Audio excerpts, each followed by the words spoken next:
August 24th. We got touch. That is we. I don't know what we're gonna do. We're gonna get people back. Our people moving back. Yeah.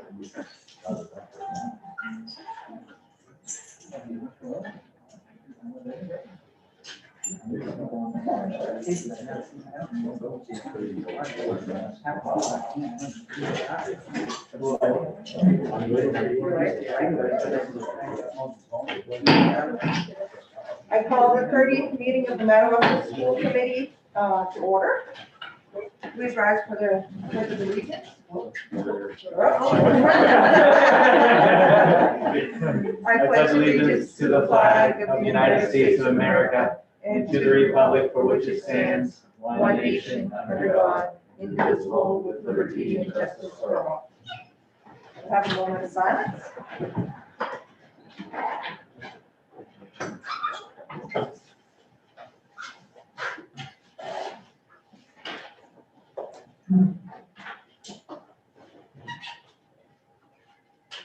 Any adjustments to the agenda? We have no adjustments. No adjustments. And anybody here from the public wanting to speak on items of the agenda? Nope.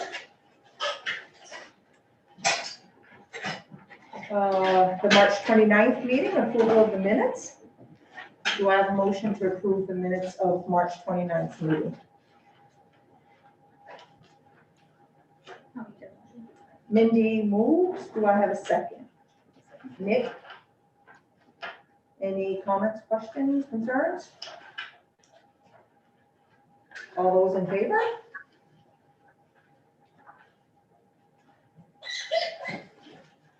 And approval of the March financial statement. Do I have a motion to accept the March financial statement?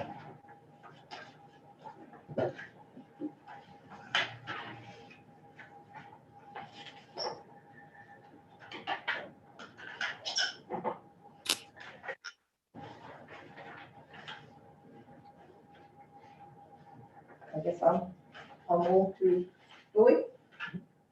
Louis will move. Do I have a second, Nick? Any concerns, comments, questions? Lucy, we're on target, right, with our total expenditures so far for the year.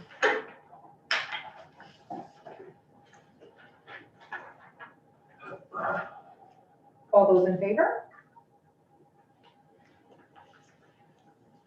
Mr. Sidwell, I will move to you.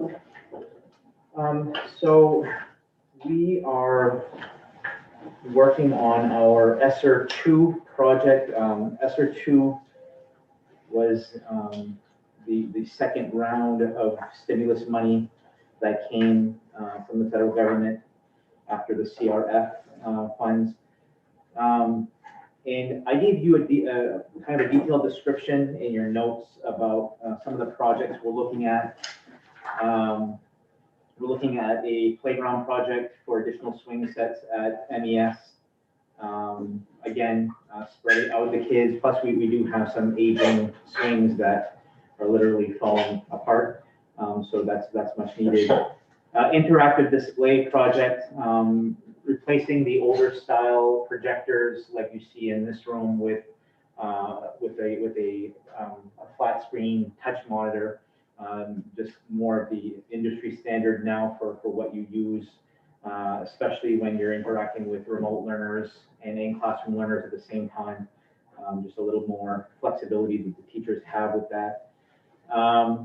Looking at a new social studies curriculum, if we can put an online component to a curriculum series, you can fund it through these projects, and we've done that with some of the other schools in the region. So Lisa's looking for a social studies curriculum that will meet our needs and have that online learning component if we ever need it. Looking for a boot camp, a learning lab boot camp, essentially after school tutoring at the elementary school. So funds, to fund the tutors for that. A math curriculum at the middle high school, a social studies curriculum also at the middle high school. Looking at securing the nursing services again for an additional year and I'll talk a little bit in a bit. I have a presentation for you all on some of the testing measures that we're looking to implement next year. That's going to be some additional workload. Looking to keep those temporary support personnel, so those floating substitutes that we had this year, that's been really a blessing. We lost ours at the elementary school early on, but definitely would like to bring one for each building back next year. Just a small project for clerical help, and that's just for central office here to manage all of these grants. So a couple of overtime hours for that. The safety vestibule is actually, this was funded through our renovating loan fund, but now with the cost of construction being through the roof, what we got in that allocation won't fund the project anymore. So we're going to have to look to secure some additional funds to make sure that that project does get off and finish. Excuse me, Yeah. that wasn't contracted? I mean, was there a set price? It was engineered and it was based on that. I don't believe we had a contract for the actual labor. Giselle, can you speak to that? I don't know if you can hear us. I can hear you. Contract for which part, Ben? For the safety vestibule, had we Yeah. contract for that? Yeah, we have a contract with architectural firm Smith in Presque Isle, and they are currently working on the packet that will go out for bidding. They're working with the State Department. Just today and last week, they were working with the State Department. So that should be advertised next week for any contractors to bid. And it's planned to be built as soon as school gets out. We hope to start. Thank you. A video phone project. So just additional video phones. That's the monitoring system on the outside of the doors at the schools. Looking to upgrade the intercom system at Madawaska Middle High School. It's a very outdated system, and we're looking to replace that. And then some outdoor seating at the middle high school for some opportunities of outdoor classrooms, or just some flexibility with outdoor seating. So with these projects that we as an administrative team have looked and kind of prioritized, we've pretty much identified all the funds in the allocation. There might be a little flexibility in a couple of these. The interactive display project might get lowered because we did survey the teachers to find out exactly what our needs are. So that might be reduced a bit. And we're still not sure how much of that safety vestibule will be additional cost. Giselle estimates between $35,000 and $50,000 of additional funds. So there may be some flex there as well. We're just looking from all of you to see if you feel this is appropriate use of these funds. And in a minute, I'd like to get into ESSER 3 and talk about how we're planning to target those funds as more of a long-term commitment of funds. But with regards to ESSER 2, we have not submitted an application yet.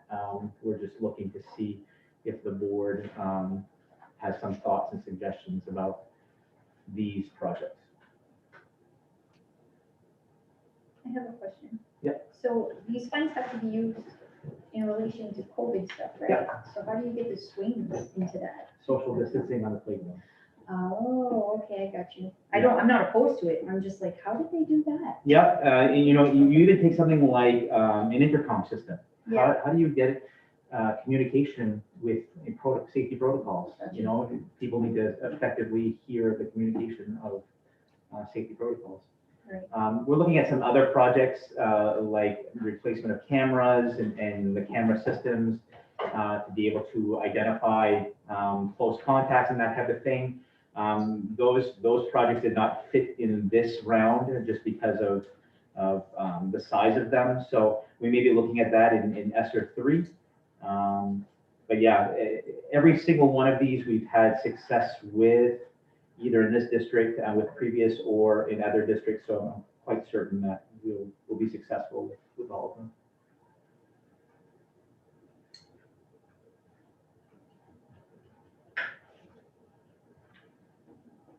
Now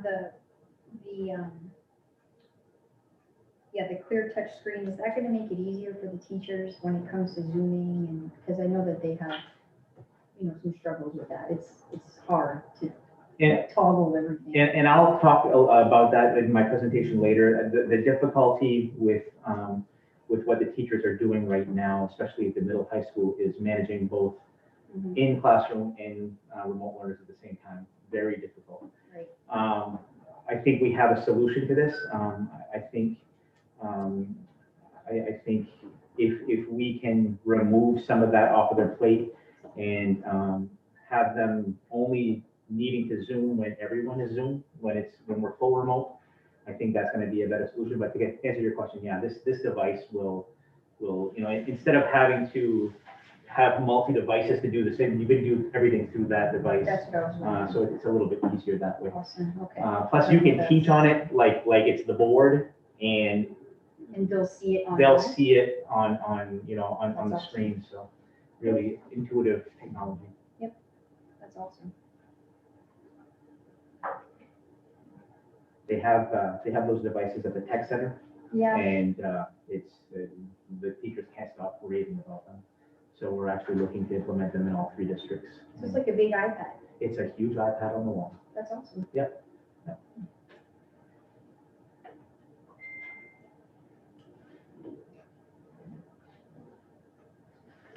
Any other thoughts?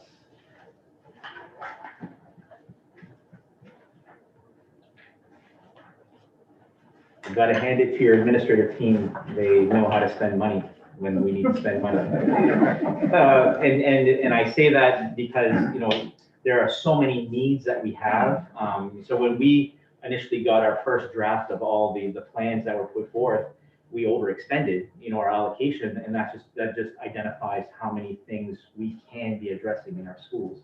How does this help on a regular budget? Well, if we're funding, these interactive technology screens through this project, we're not replacing these things that, $500-$600 a pop when they go bad, or even a lamp in there that's, $100 or $200. We're not doing that anymore. So it does help on the budget side of things. If we're buying playground equipment, or there's some requests for rug removals because you can't adequately clean rugs the same way that you can floors, these are all things that are going to help with our regular budget for the long term. So it's good that we have the opportunity to do this.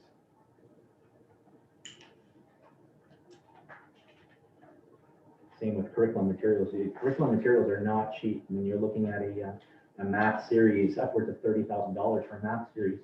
These are not cheap things that, we need to obtain them.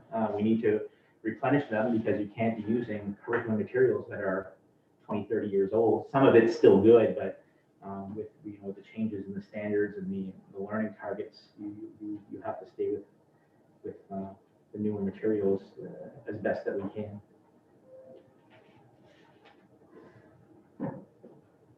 Questions, thoughts, suggestions? 2 thumbs up.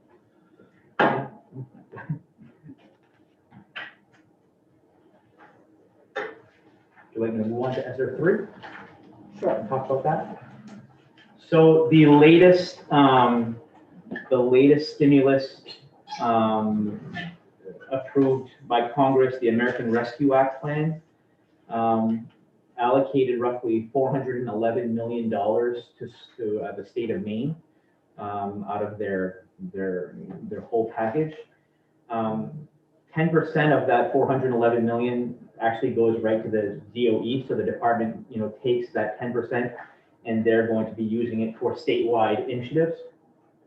Some of the things that the state is talking about right now to use those funds is possibly offering more social work services to schools from the state level.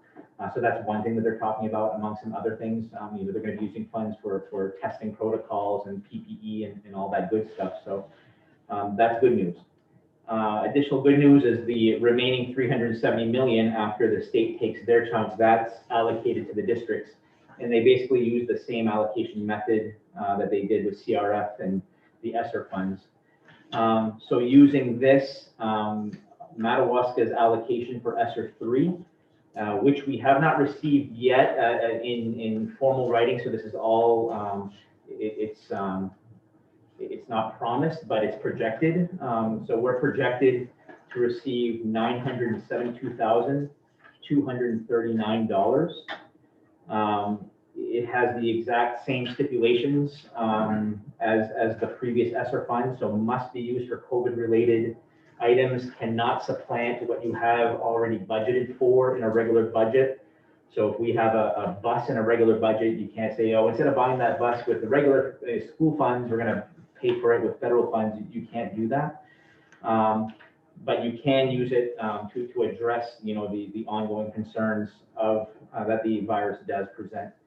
20% of that allocation, and this is new in this grant, different than the others, 20% must be used to address learning gaps that have been created or learning loss that has been created by the virus. So whenever we've gone remote or whenever we've had long periods of remote learning, like last March to June, we recognize that that's created gaps in learning because some students access their learning through online tools and some of them didn't very well. So we're going to have to create projects up to 20% of this to address these specific learning gaps. So I did give you a fact sheet in your packet of information. It does talk about specifically how the funds are to be used. It gives you a comparison chart, so you can compare the first ESSER which was the CARES Act, and then the second ESSER, which is the one that I just described to you a few minutes ago, and now this new one. And you can also see the allocation statewide, so that you see all the school districts and what they're receiving, so that you can compare Madawaska's allocation compared to other districts of our size, just so you can get an idea of what other schools are getting. Maine is unique in the fact that we got these CRF funds. Some states did not get the CRF funds. We did because our state decided to use their share of allocation and give it to school districts, which was wonderful. So we've already addressed a lot of the initial concerns that we had. We go back and think about the projects that we've done, replacing windows and making new, entrances for parent pickup at the elementary school and different things along these natures.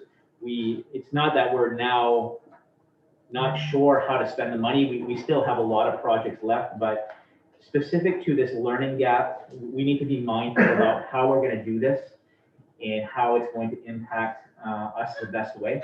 I think that's going to be essential. So as we brainstorm as an administrative team on the best ways to do that, we wanted to just communicate with you that that's going to be our #1 concern. And in addition to that, these ESSER 3 funds do provide an allocation, or do provide the allocation starting now and going into September of 2024. So this is more long-term money, where if we're putting in a plan for intervention services for students, we want to do that for year 1, year 2, and year 3. We don't want to just do it in 1 year. We want to make sure that we have some sustainability with that. So that's our commitment. Like I said, we still do not know when the application for this will open. Indications point to sometime mid-summer to late summer, maybe even only August, because ESSER 2 is still pretty new. So they don't want to push out ESSER 3 to overlap it. But when we do receive that notification, I'll update the board, and I'll keep you updated in the next few meetings on how we as an administrative team are looking at addressing those learning gaps to the tune of that 20%. So I did want you all to know that. Something I do not have on the agenda, which I should probably just let you all know, we have a COVID-19 clinic for our 16, 17, and 18-year-old students. The Pfizer vaccine is going to be offered by St. John Valley Pharmacy. And for Madawaska Middle High School, the clinic is on this Wednesday, April 28th at 1 o'clock. So if you know any 16 to 18-year-old that hasn't been vaccinated, wants to get vaccinated, all they have to do is contact Ms. Wetmore, and she'll get all the information and then set up the appointment for the clinic. And we've also set up the second shot appointment as well at the same time, so all good news. Thank you, Ben. You're welcome. We'll move to administrator reports. Yeah, you do have a report in your packet from Mr. Anderson, from Ms. Pelletier, and from Dr. Sellers. And if you had any questions about those reports, now would be a good time while they're in the audience.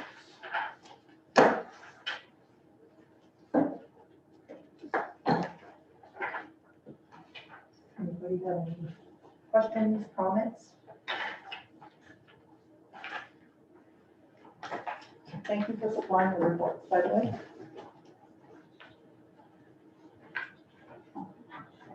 And they were really good too. They weren't even on schedule to do so, and they did it anyway. Oh.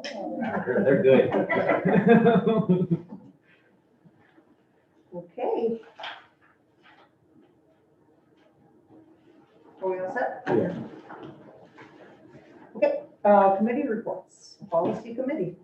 We do have the second read of policy GCSAS, that's the employee use of social media networking, policy GBI, staff gifts and solicitations, and then policy IKF, which is our graduation requirements. We did speak last meeting about what those changes are, and I asked you to just verify that you're okay with them. So if you are okay with them, you would entertain a motion to accept those three policies or any of the three policies that you want to approve.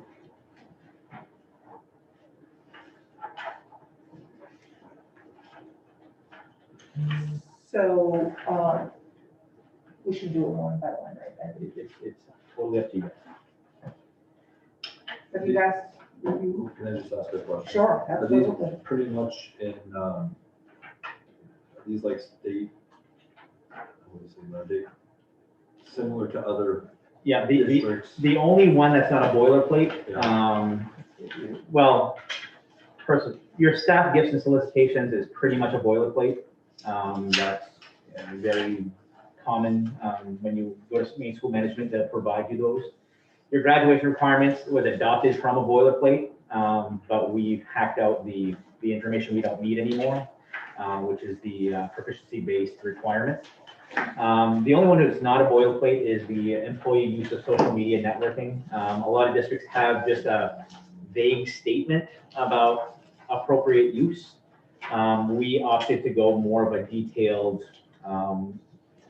approach, simply because the use of appropriate social media is a growing concern across the state and the country, and I think the more tools that we have to have those conversations, we're better prepared.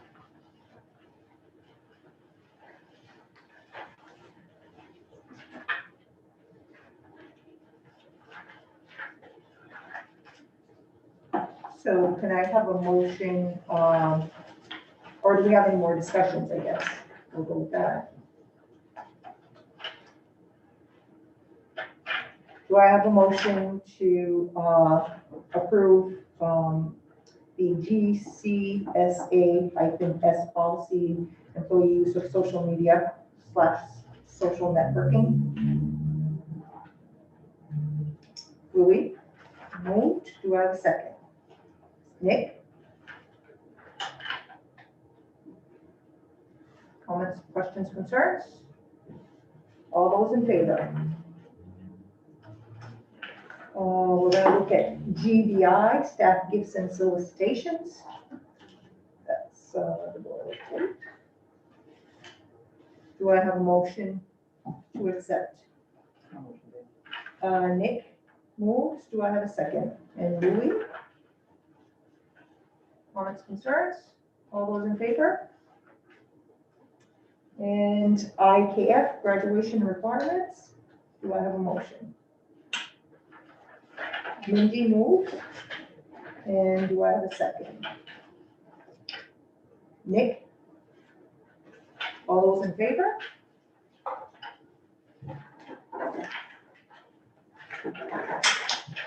Thank you.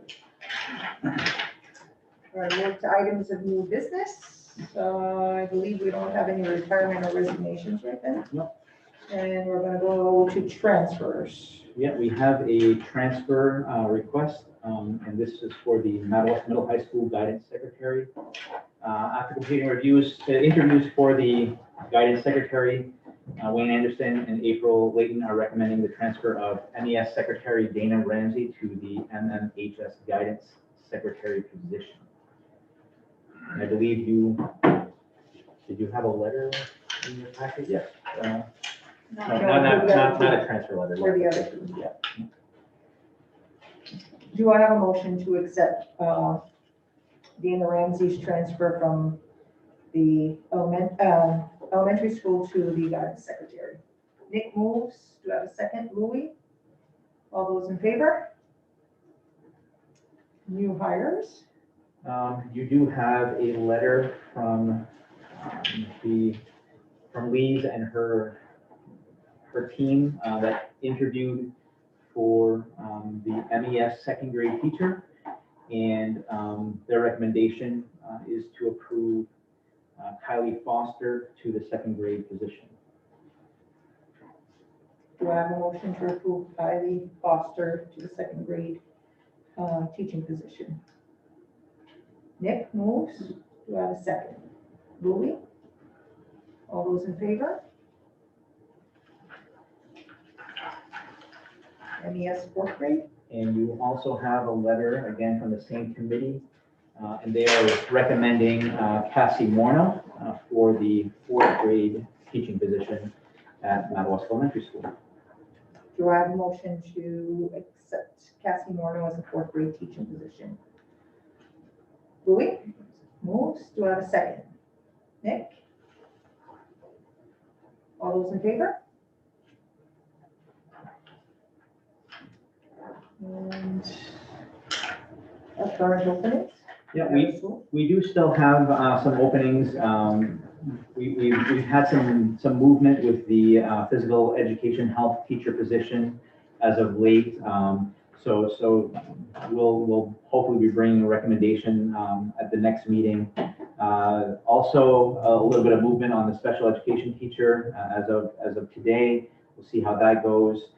With the English art teacher, we're going to try re-advertising for just an English teacher at this time. We're thinking that maybe the combination is a little bit, it really limits the pool of candidates, and then look to either work with our current staff or the hired staff on art certification later if they only come to us with English certification. Right now, it's more about trying to see if we can get more applicants for that position and see if that helps by reposting. So we're going to give that a try. We're also looking for an MES secretary now that Dana has transferred to the guidance. So we're looking to fill that position. And we have a long-term substitute for the MES food service. So by the way, if you know anybody who wants to work in our food service programs or who wants to be a substitute teacher, please let them know where to call or where to go. We're desperately in need of some help. So the more help that we can get, the better.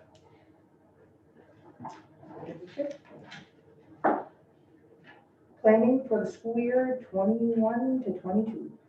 And I do have a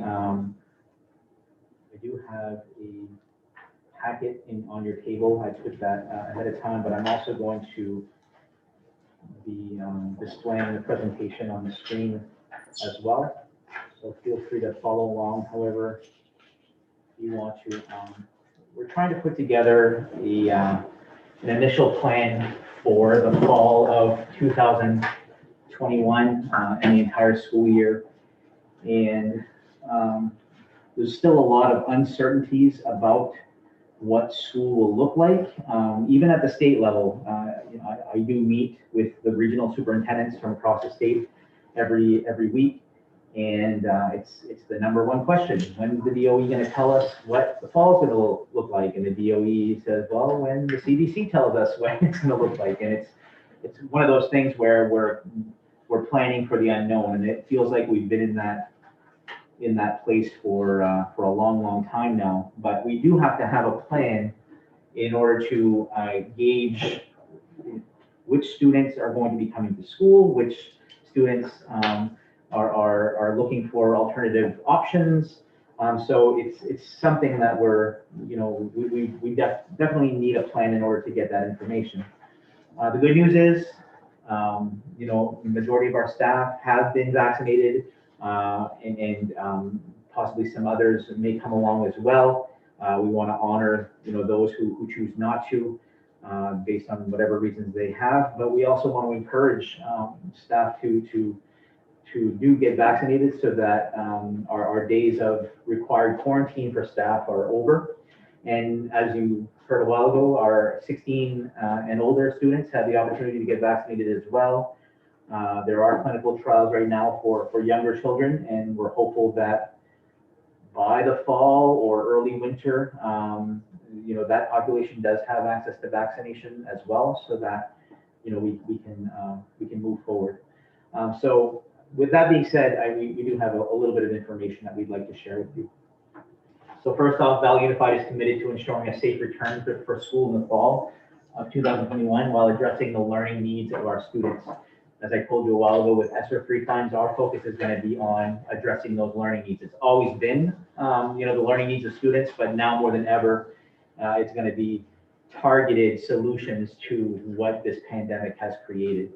And although some students who have done remote learning, like the two young ladies here, have rocked it out and have done very well, there are some students that just have really struggled, and we want to be sensitive to that fact as well.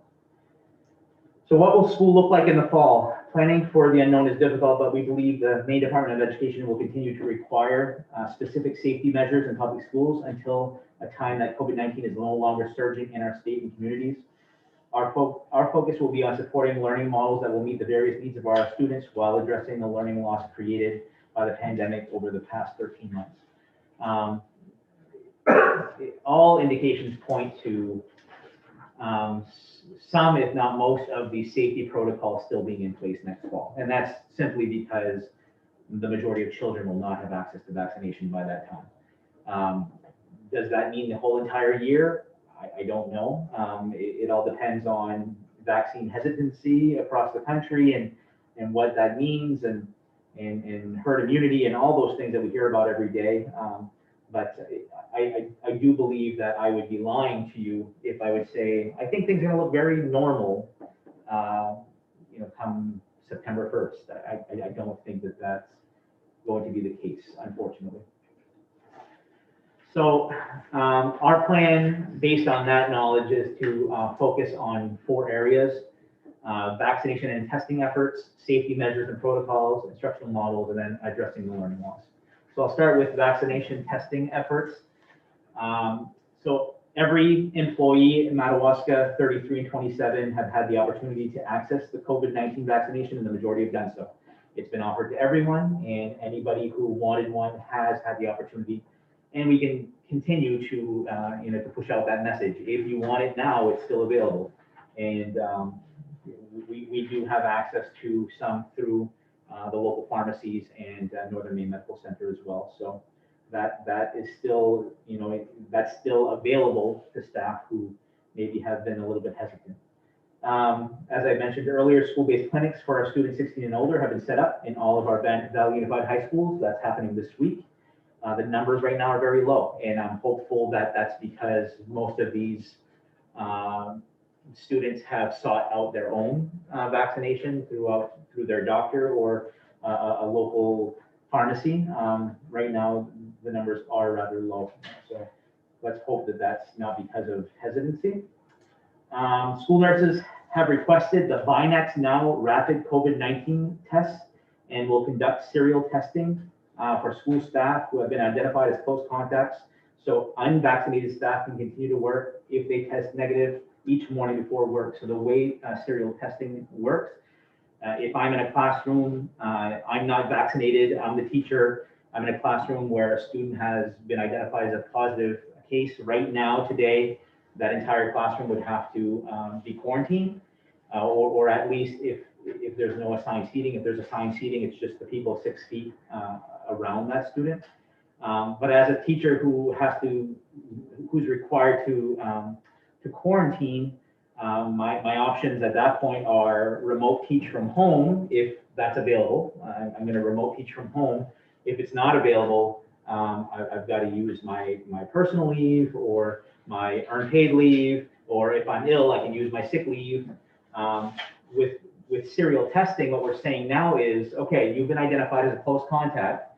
I want you to show up to work tomorrow morning. Our school nurse is going to give you the rapid Vaccination rapid test. If you test negative, you can teach for that day.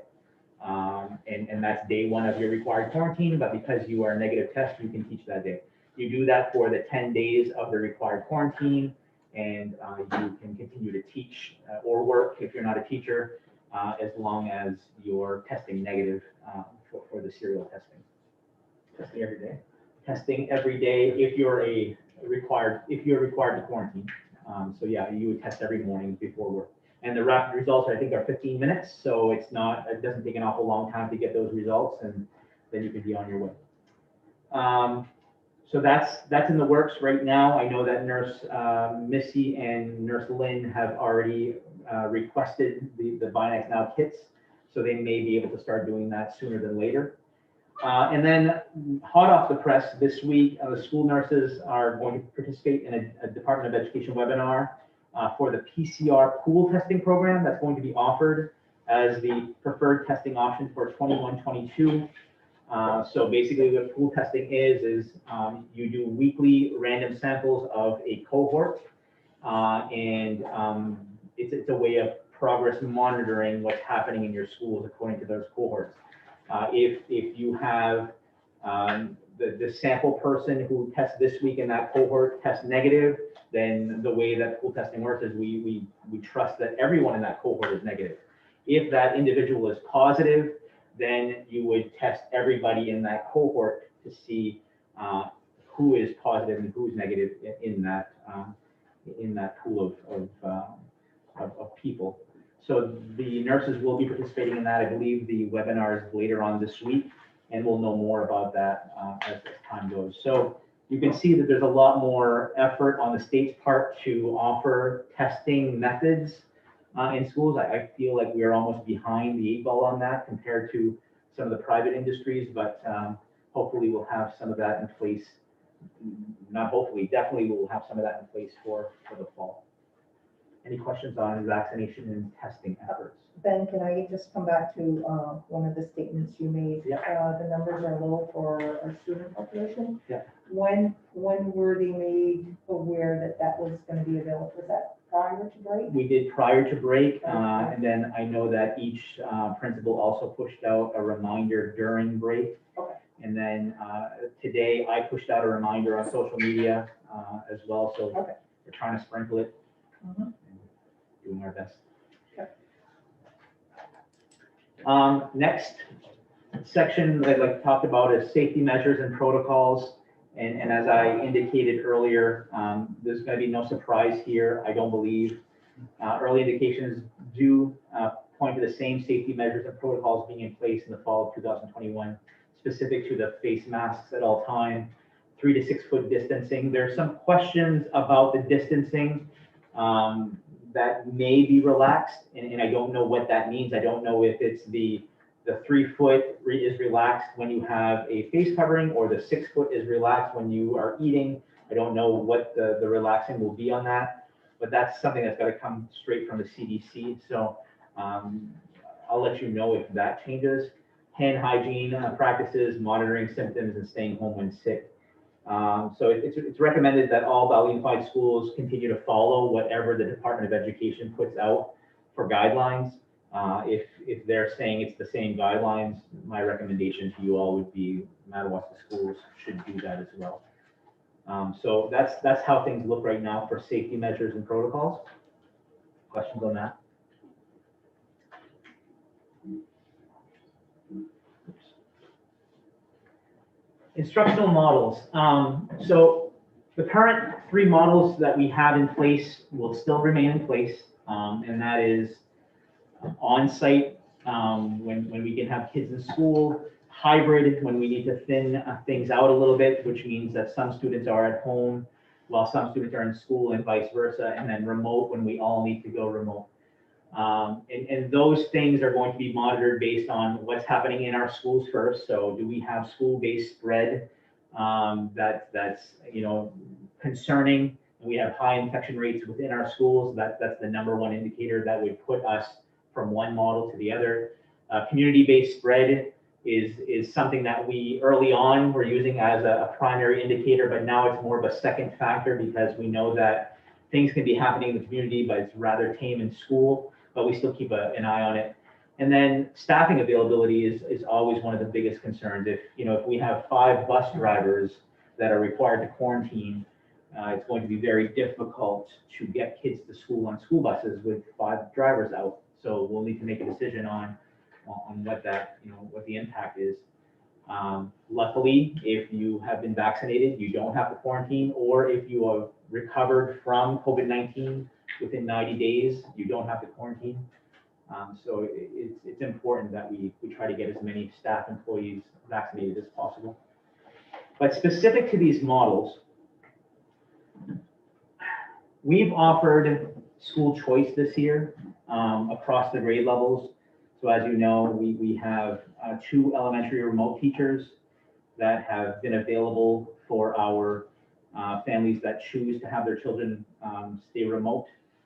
And then for our high school, middle high school, 7th through 12th grade, our teachers have been juggling both at all times. So they have some students remote at the same time that they have some students in class. It's been very, very difficult to manage. There's been some families that have stuck with it the entire year, and it's been a constant and it's worked out. But there's also been some that there's some flex. This week I'm remote, and next week I want in classroom. And Lise and Wayne have been very good about trying to hold the line, but it's hard when you have a parent that says, no, we're going to do this, or no, I want this, and it makes things very challenging. As an administrative team, we're making the following recommendation to you as a school committee, that next fall, pre-K to 6 and 7th and 8th grade no longer have remote learning as a choice.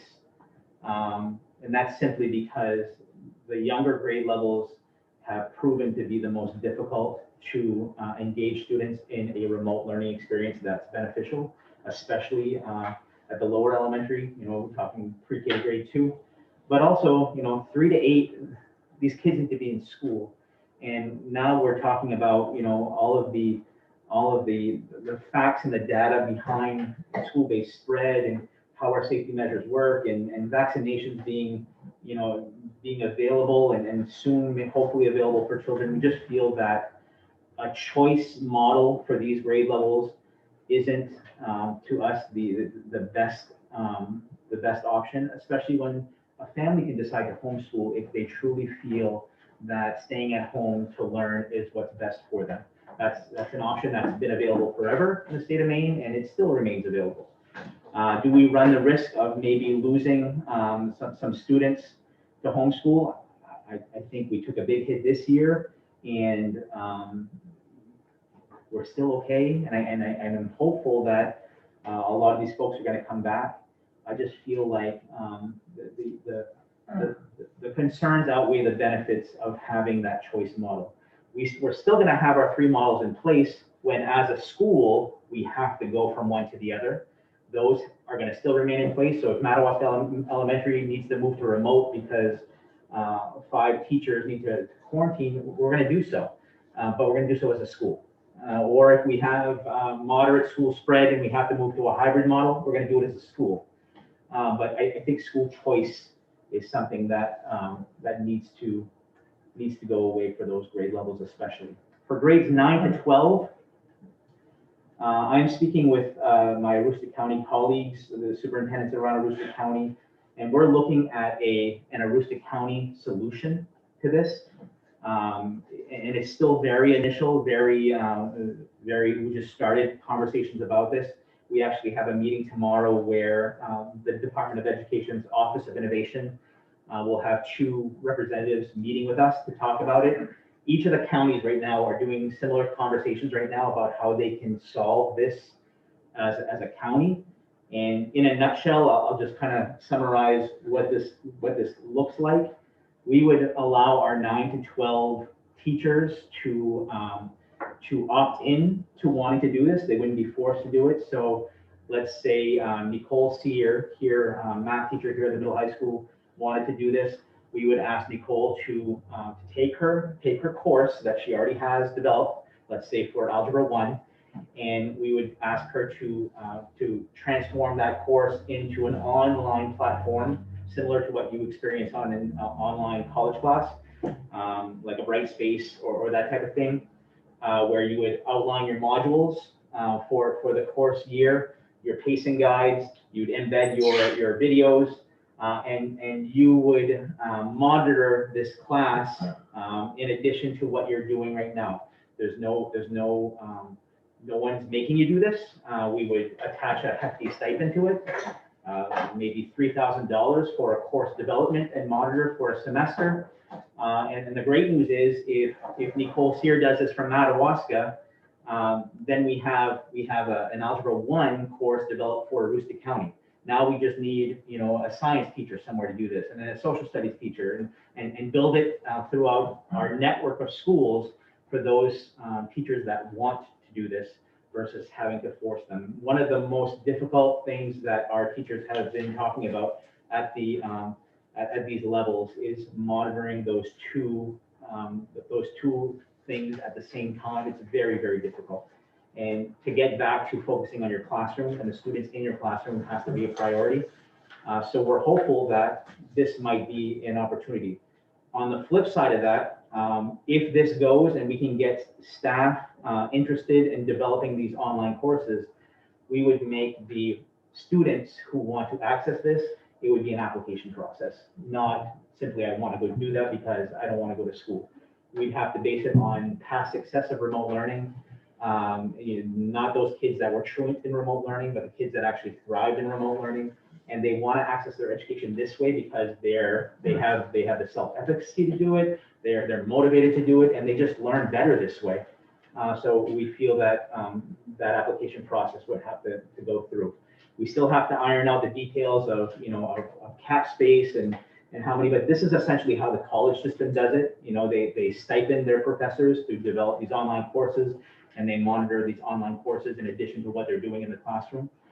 So we think this might be a solution to what we have as a glaring problem. Any thoughts about all of that? Just a question, I guess.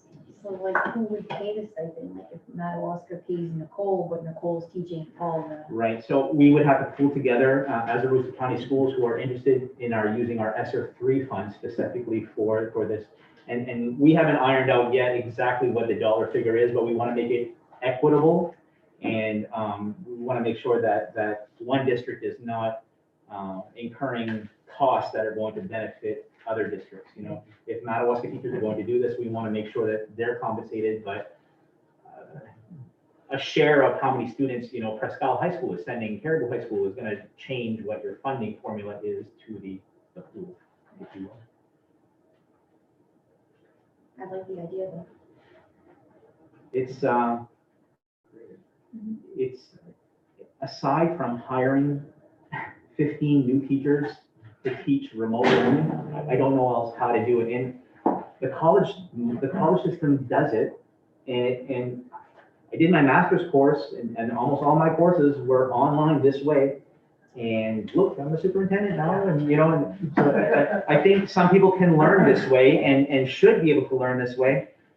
It'd be a way for us to keep our students. So what we talked about is if a Madawaska student does opt into the Aroostook County remote learning program, they're still a Madawaska student. We're not losing them on our ED 279. They're still ours, even though they're their math teacher might be from Presque Isle, and their English teacher might be from Van Buren.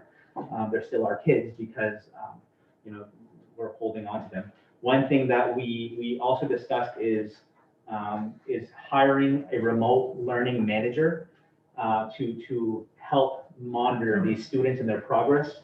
So essentially, you know, somebody on site to connect with these Madawaska remote learning kids on a daily basis, see how their progress is, and give them access to, you know, which professors they need to talk to or which teachers they need to talk to if they're falling behind. This might be something we could share throughout Valley Unified, one remote learning manager for the 3 schools, or if we have a high need here, you know, we could talk about just one for our kids here in the school department. What are your thoughts about not offering choice to our pre-K to 8? You go in high school. Yes, yeah, I agree. I truly think. How many families are disrupted, are bouncing around like? Please? At the elementary level that we have, we may have a half dozen that want to go in and out. Okay. And I've been stalling quite a few. She's good. She's scared. But have you had some that have been totally remote, like at that level, Yes, and all year? yes. And it's difficult because I'm involved but not. So I'm responsible to take care of attendance, but I'm not really the one following it. So it's hard to enforce attendance when I really don't even know where the kids are. Some of them I haven't even met. A couple are people that just moved into the area and went full remote, so I've never met the kids.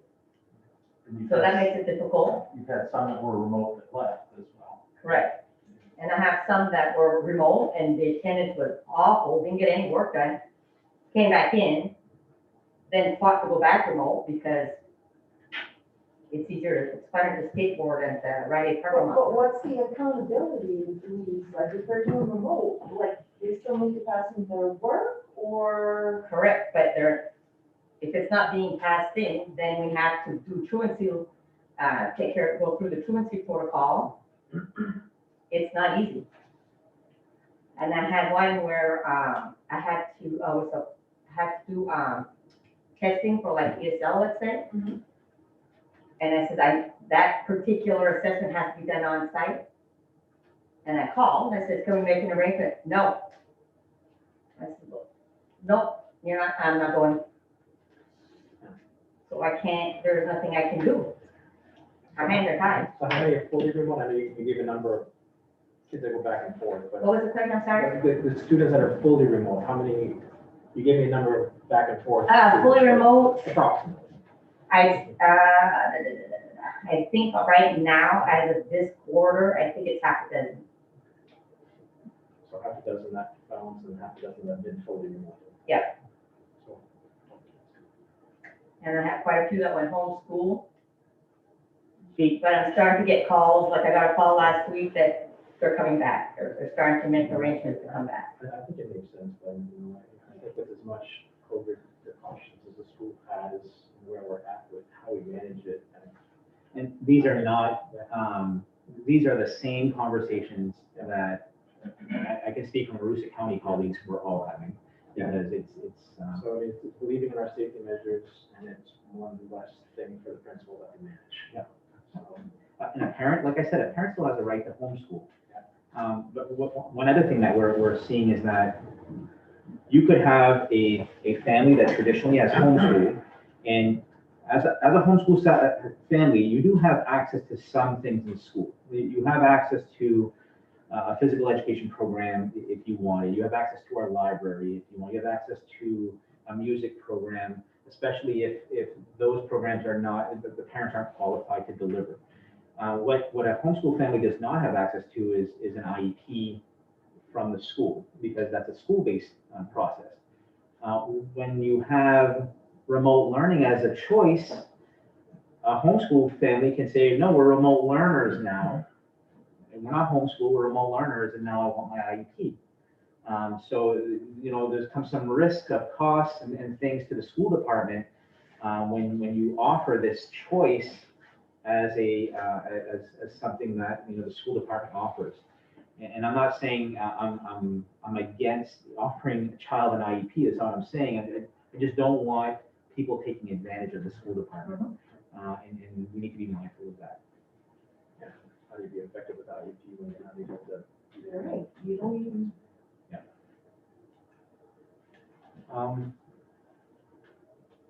I also like the part, Ben, too, on the application for our high school level. I think that's really great. Who would approve that application? So you have a panel of administrators, teachers? I think it would be by school, they know their kids, so our team here would approve our Madawaska kids, because we know, we have the data on them. And I think that's the best way to do it. One thing though, if this Aroostook County model does not go through, I know that there's been some discussion as well as the state possibly looking at a state solution to this for the short term, so that might be a viable option. But let's say all of those are bust, you know, that doesn't happen. I think my recommendation to you at that time would be district-wide, not having choice, district-wide. And just try to get back to kids being in school the way they should be.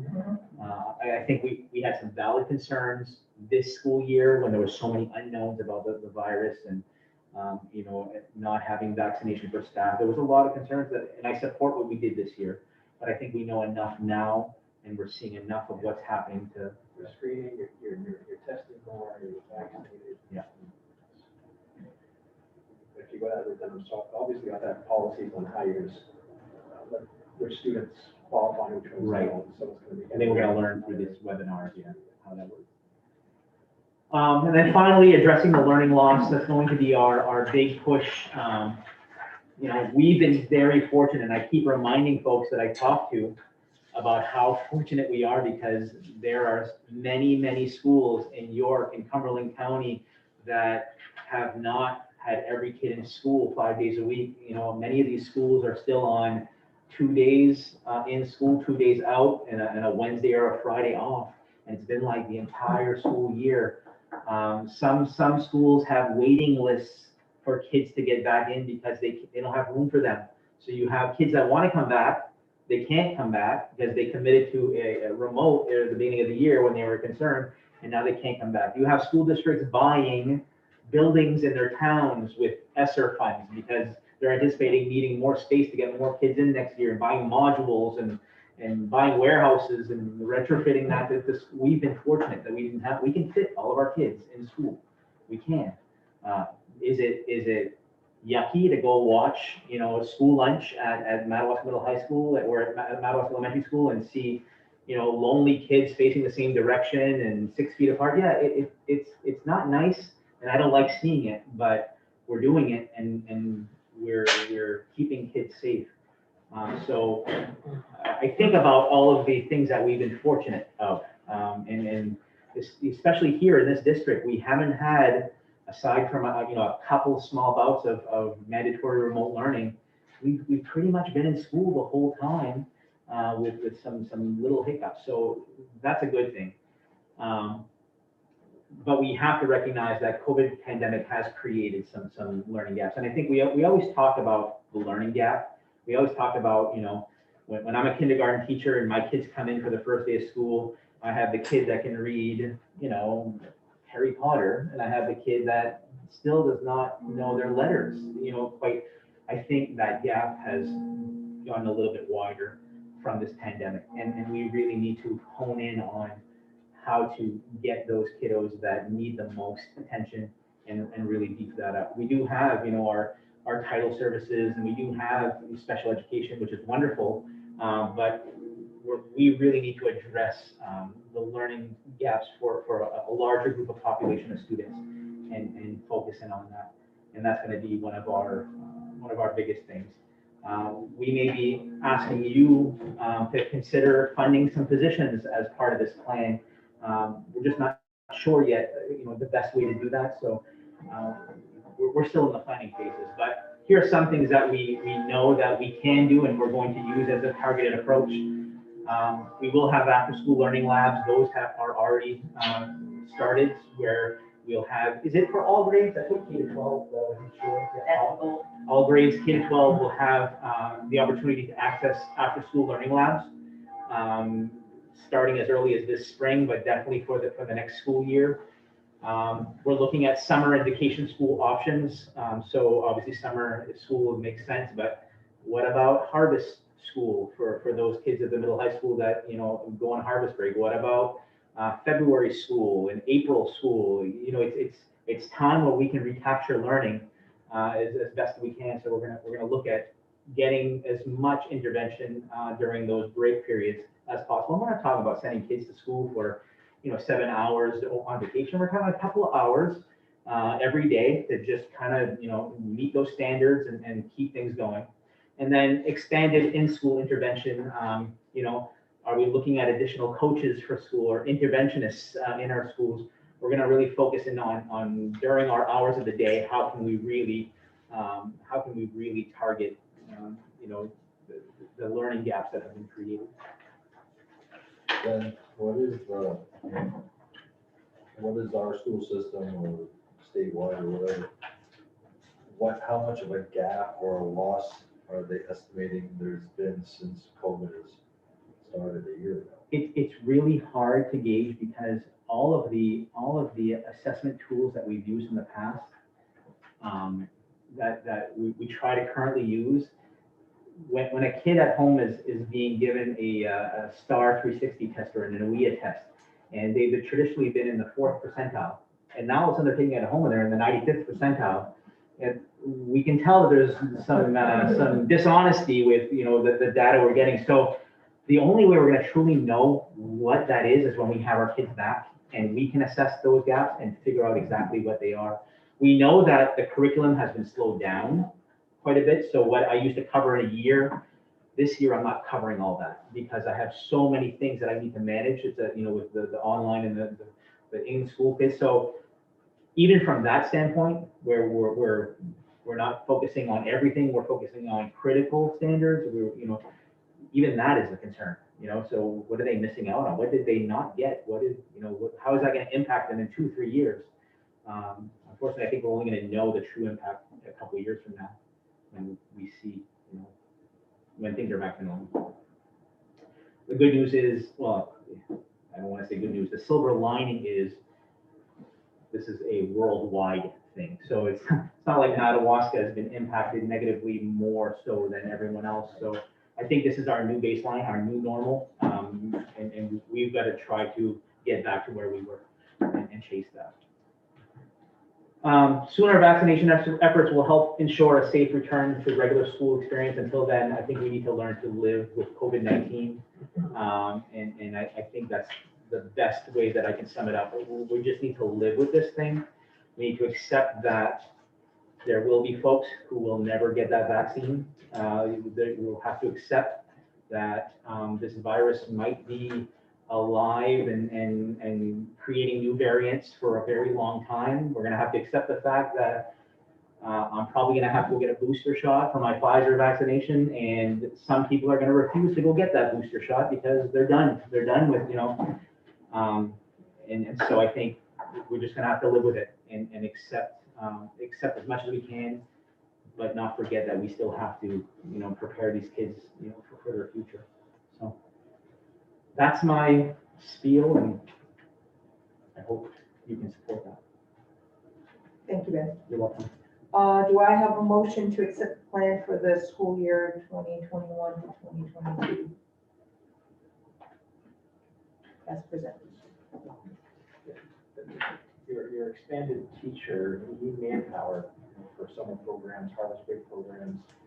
What are some of your hopes and how to, hey, you know, find teachers that will do it? And then what additional differentials, did you build that into the 21-22 budget? So one thing that we did do with our ESSER 2 funds is we put in a project to up the pay for interventionists and summer teachers. So traditionally, I think by contract, we had a $20 pay rate. We doubled it, $40.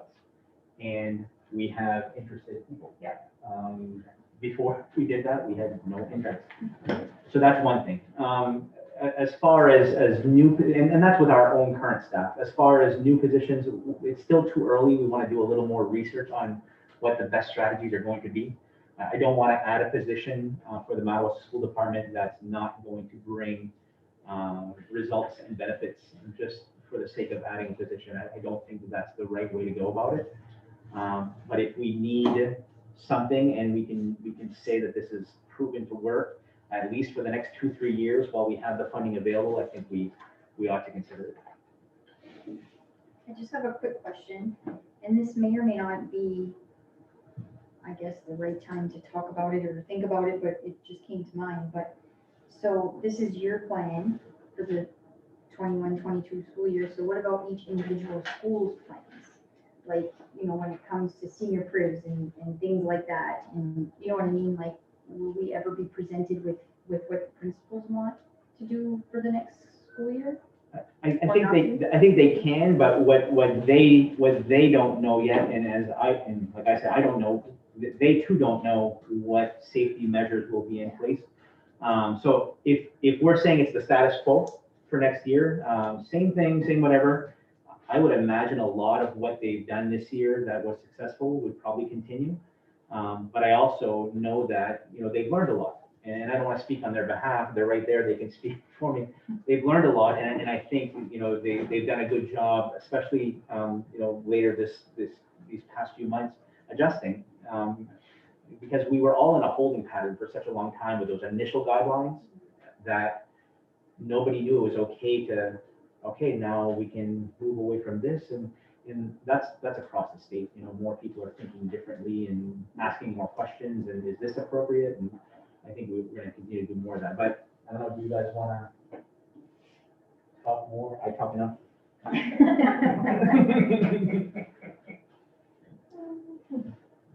Is that enough? Okay. I think for them, you know, being a building administrator, typically, you know, they'll present rollouts to their families. You know, as school approaches, they'll provide school-based information as much as possible, which you'll get as well. I guess just hearing your commitment that you'll continue to be flexible and creative is all that I would want to hear. Within the guidelines, yes. Yeah, correct. Absolutely. We recognize that, you know, the school experience is so important, but I'll just speak as a father now. There were some families that traveled in the community that I live in this past week, and now my daughter's concerned that she's going to have a prom, you know, and it's a valid concern because it only takes a minute to stray from those recommended guidelines, and it impacts an entire community. So we all have to work together in order to get what we want, which is happy kids. Right, girls? Right.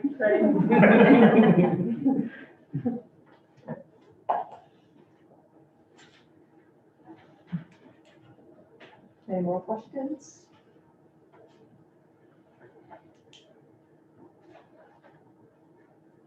Are we wanting to move on this plan for the school year 21-22? If so, do I have a motion? I'll go and Robert moves. Do I have a second? Mindy move, second, sorry. Any more discussion? All those in favor?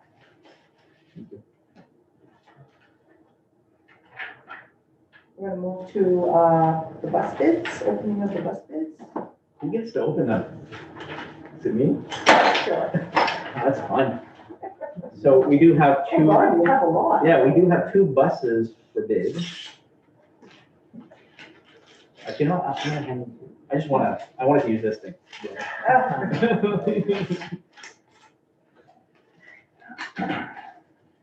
And I know some of the bidders bid on 1 bus and some of them bid on 2 buses. Right. So I think we need to consider yeah, the full value per bus.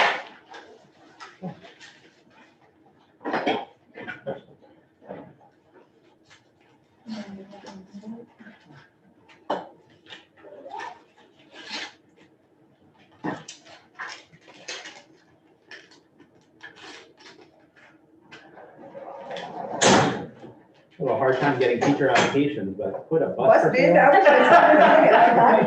I get off. I think whoever can get the bus should become a bus driver. Oh, gosh.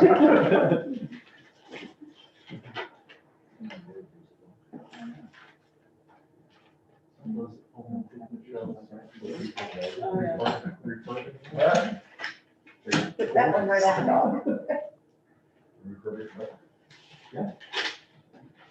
Well, Ben, do you know the difference between the Freightliner and the International? All right, probably. Which one is which? South of New York. Giselle, do you know bus number 6 versus, which one is the international and which one is the? Freightliner? I have them listed both as IC buses, which are international. I'm looking at the state site right now. Hang on, I'll find out. 2008 is international, 2013 is a Freightliner. And what bus number is with? Number 6 is 2008, and number 1 is 2013.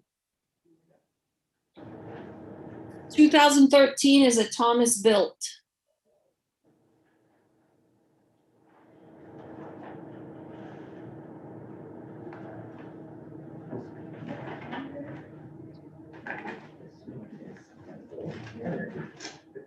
That That's it?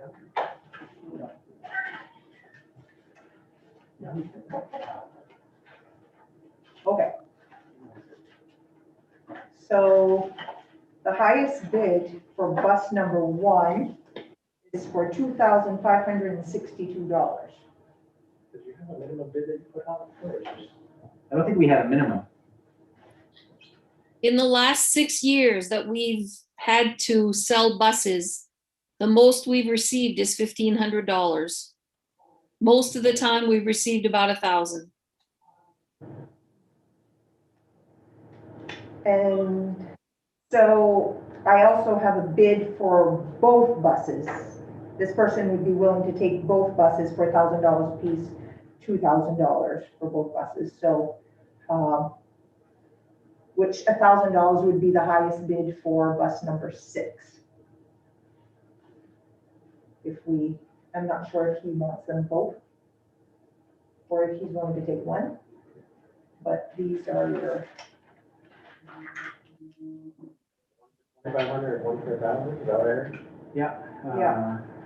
Bus number 1, 2,562. And this is submitted by Chuck Hamrah, Hamrah. And then Carol Terrio offered $1,000 for each of the bus. So if we'd accept this one, we could offer Carol the other bus for $1,000. Bus number 6. What's the other bid after that one? Just in case What's you the want to backup go. bid? the backup bid is 510, 510, yeah. And for the other one was.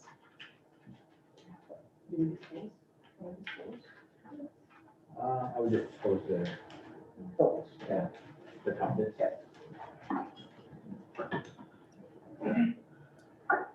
What say you?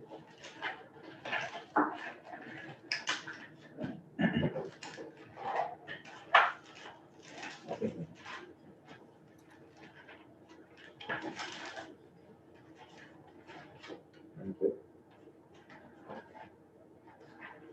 We have a motion to accept the top bids. Yeah.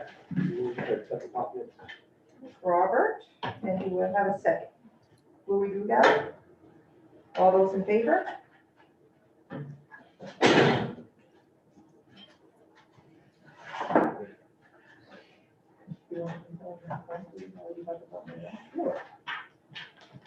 So I sent you some information about novel energy solutions or Novell energy solutions. Lucy and I and Kevin Lavoie sat for a presentation from one of the representatives. Novel is building a solar energy farm right in Frenchville for Queens Villages. That field, they're called Queens Village. Yeah. They're constructing a wind farm there, and they're looking to see if local companies, local businesses want to be subscribers on this opportunity. So the presentation that was given to us is also been shared with you in this packet. And it was presented as a full package to all the Valley Unified schools. So a lot of the information is based on the numbers that they combine for all schools together. But you can see your school's information on the slides in the packet that are labeled Madawaska Schools 1.0 and Madawaska Schools 2.0. Essentially, the way this works is, as a subscriber, we would, instead of getting bills from Emera Maine, we would get credit because we are subscribers to this wind farm. And the credits that we receive from Emera Maine would then be paid out at 15% less to Novel Solutions. So we're essentially paying Novel Solutions for a stake in the share of this wind farm, and our deal is 15% less. So to clarify, it's not a wind farm, solar. Solar farm, excuse me, solar panels.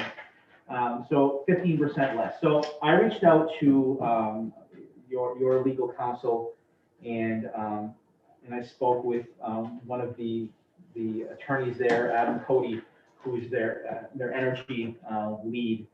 And he essentially said, this is going on throughout the state. LL Bean is on board with one of these, and several school districts, and it is starting to catch on, and was able to verify the authenticity of the offer. I asked the $1 million question, what's the catch? And he said, that's what everyone asks, what's the catch and what's the risk for your school department? He says, there's really not a catch. The solar panels are making energy, putting it back in the grid.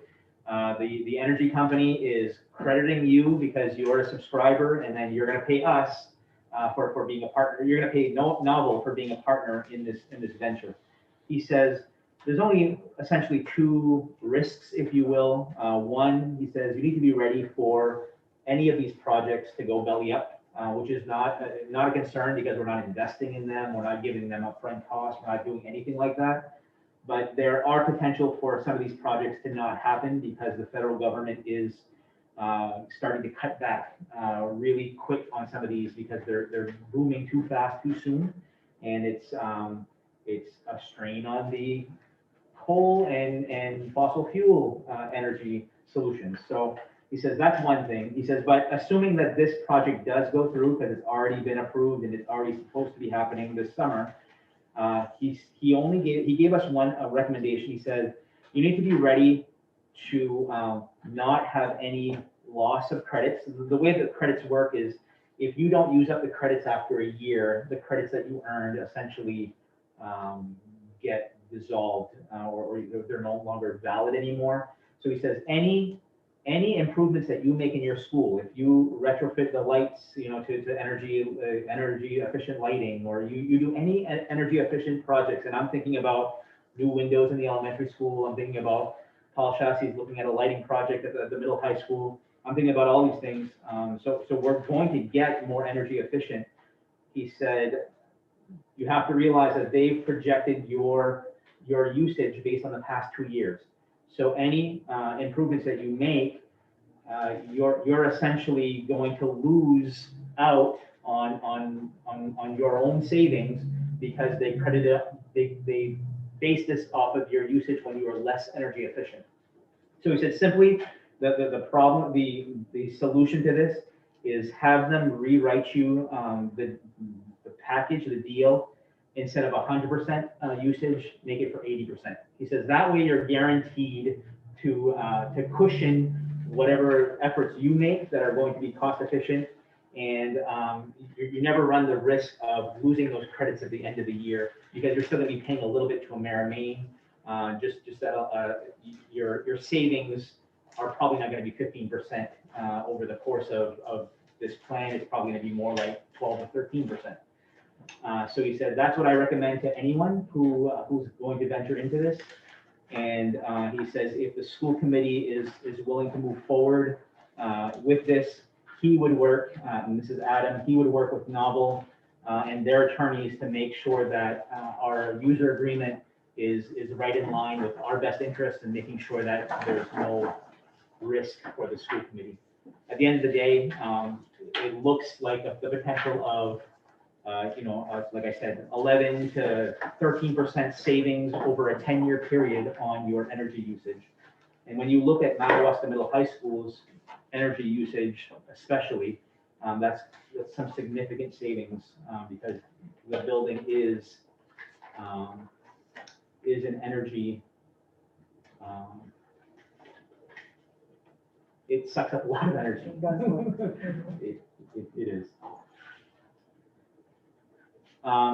Adam also said if the school committee is hesitant in moving forward, he would be willing to participate in an upcoming school board meeting, a school committee meeting where you could ask him questions.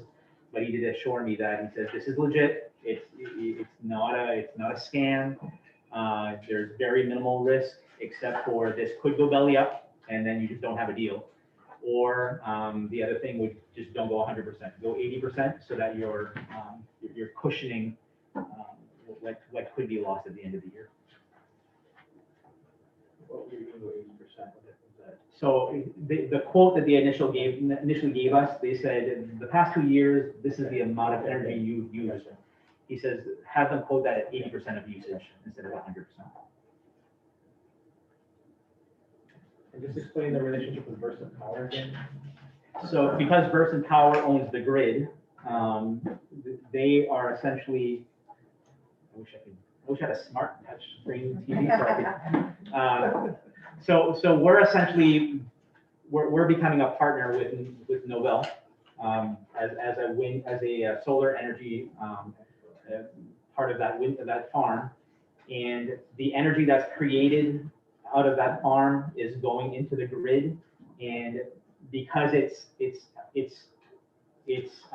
essentially supplanting what we typically use out of the grid normally, we're getting credits from Versant instead of a bill for based on what we used compared on how much energy was made. So some months, I think they showed a graph in there, the July months and August months, we're getting more credits because the sunshine is making more energy. So we're off to get, a little more credits in those months. And those are going to carry us forward on the less energy producing months, like February and March. And because we're getting credits, we're essentially, we're making money. But Novell needs to get their share of that as well. So we have to pay our new electricity bill is essentially paid to Novell instead of Versant Power. And it's based on a factor of what they've calculated as a 15% savings. Am I explaining that well? Yeah. I'm new to the solar panel. My only concern is the subscription cost. It still outweighs it's like a lot in a year.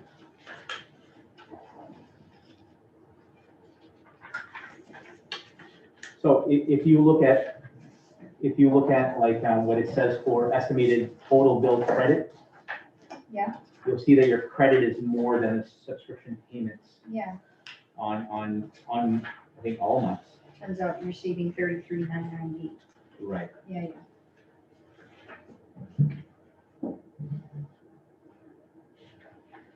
So that's how they make their money. It makes sense now. That's what I was looking for. How is this even working?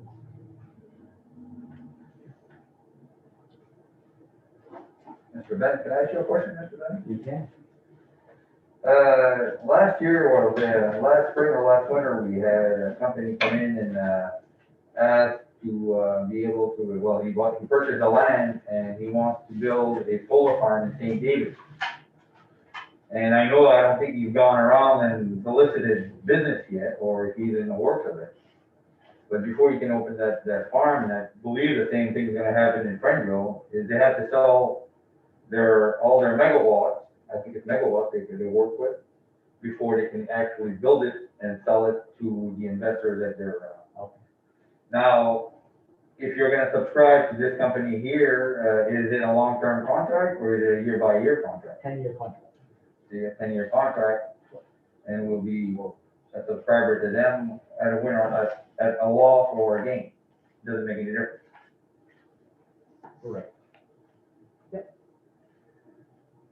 So, well, I'm just a devil's advocate here at this point, Mr. Chair, why not? Yeah.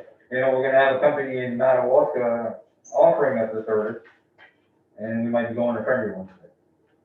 You know, Yeah, and I wasn't aware that, you know, you were approached by this company? yeah, I know, but I just want you to be aware that there's another company come in into St. David, and he's in the first phase of it, because he came and asked us the permission to be able to build there, Yeah. number one, as the planning board.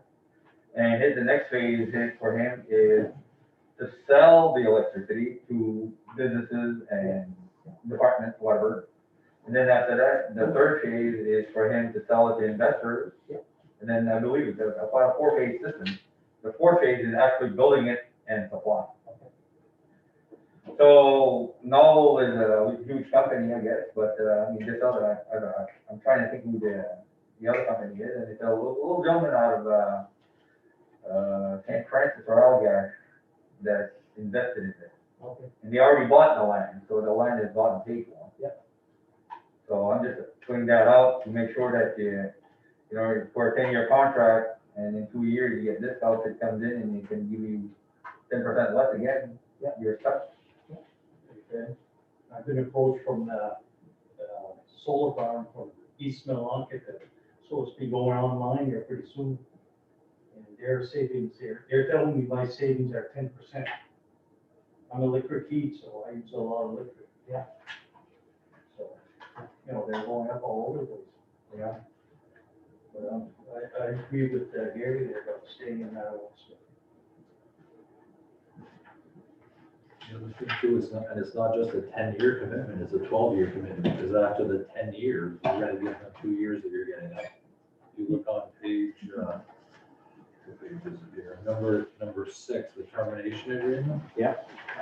If you look on that, they're talking about customer, termination option after 120 months, so that's after your 10-year commitment, you still got 24 months before you can get out. And I believe, I don't believe I did ask, and you can notify him in year 8 that you're gonna be done in year 10. Yeah. So, don't get me wrong, I'm all for solar and trying to save money for sure. There's just between now and 10 years, what other technology is gonna come out that might give us even bigger savings, Yeah. and now we're stuck. Yeah. But you gotta do something at some point to save some money. Right. Why they pay you guys the big bucks, not me. Make the big decisions. And if, Yes. go ahead. Do you know, like, length of time, like how long it would take? I believe they said that from the time they came to the planning board, they're looking at about a 3-year turnaround deal by the time they get everything sold. And then they get the investors to buy what they sold and then turn around and build. So yeah, about 3 years. Okay, thank you. Jen, I have a question. Yes. Yeah, I hear you. Okay, was there any discussion on a shorter contract, maybe a 5-year contract? No, this was the standard deal, and when I spoke with Adam, he said typically that they try to lock you in for that period of time. I can ask, I don't know, but I did not. Okay, They are giving you a good rate, because they came to me and they were offering me 10. So I'll be obviously going back to talk to them.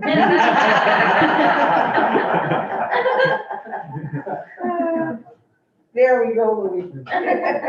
And you got some free legal advice tonight.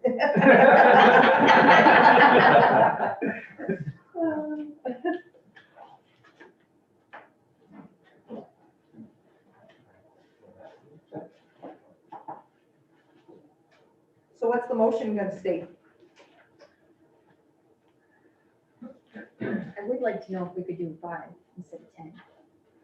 Shorter time frame. It would be interesting, I guess.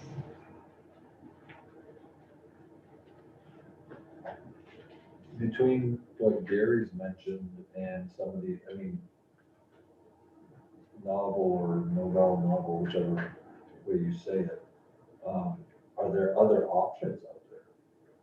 And not because I'm not interested in them, but, I mean, if these farms are popping up all over the place, maybe we get an even better deal, shorter term, bigger discount, whatever. That might be something. The way that it was explained to me is as long as it's part of the same grid, so if you go on Amera's website, you'll see that, you know, most of Aroostook County is on the same grid on the little map. As long as the wind farm exists on that, you can subscribe to it. It doesn't have to be the closest one in your, so we have to look at what else is happening in the Amera grid. Yeah, I would prefer going with one that's in Madawaska, obviously. But if that's 3 years away, maybe we could do this for now, Well, and then, This one's, and they're anticipating to be operational this fall. yeah, savings is savings. Do we have a deadline to let them know? Not a deadline, but they were hoping to know sooner than later because they are filling their slots. And so if we want to take advantage, you know, they don't want all the slots to close out. So I think the sooner the better. Strange, so they'd have a par level of customers that they service and they stop. It's based on what they can What they produce. can produce. based on the megawatts that they build, I think, the one in St. David, I believe it's a 4 megawatt station. So there's gonna be 400, there's gonna be, I believe it's 400, panels set up at Omaha Field. But the question is it a set rate that they're giving you, Mr. Ben, or is it a variable rate for usage? It's a set rate based on our 2-year average. On the average of usage, and does it even matter, the Versant, can Versant counter the offer? I don't know that it works that way, I don't know. Yeah. The Versant is just a supply, the supplier.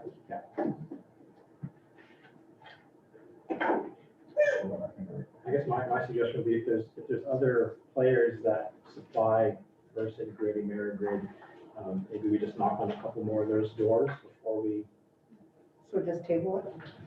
table it with the opportunity of maybe looking at a couple other providers that might be there that supply the grid. So we want to know if we can get a 5-year contract rather than a 10. Yeah, I have that. And if there are other players that have an offer to. Garrett, do you know who I can contact to find out for this? Well, I would say the code enforcement officer or the town manager should know. Okay, I'll talk to Garrett.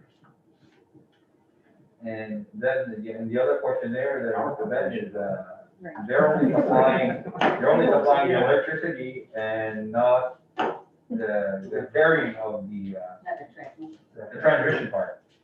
So that's another factor you have to look into as far as balancing out.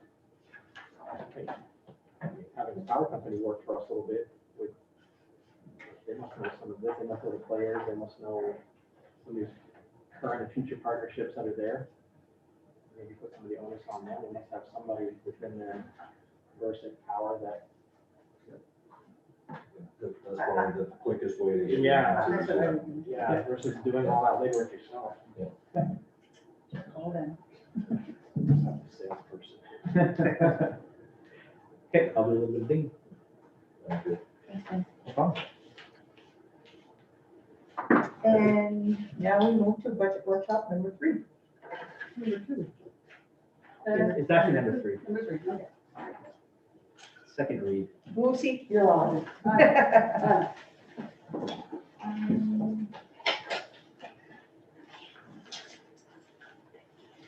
Is on the finance?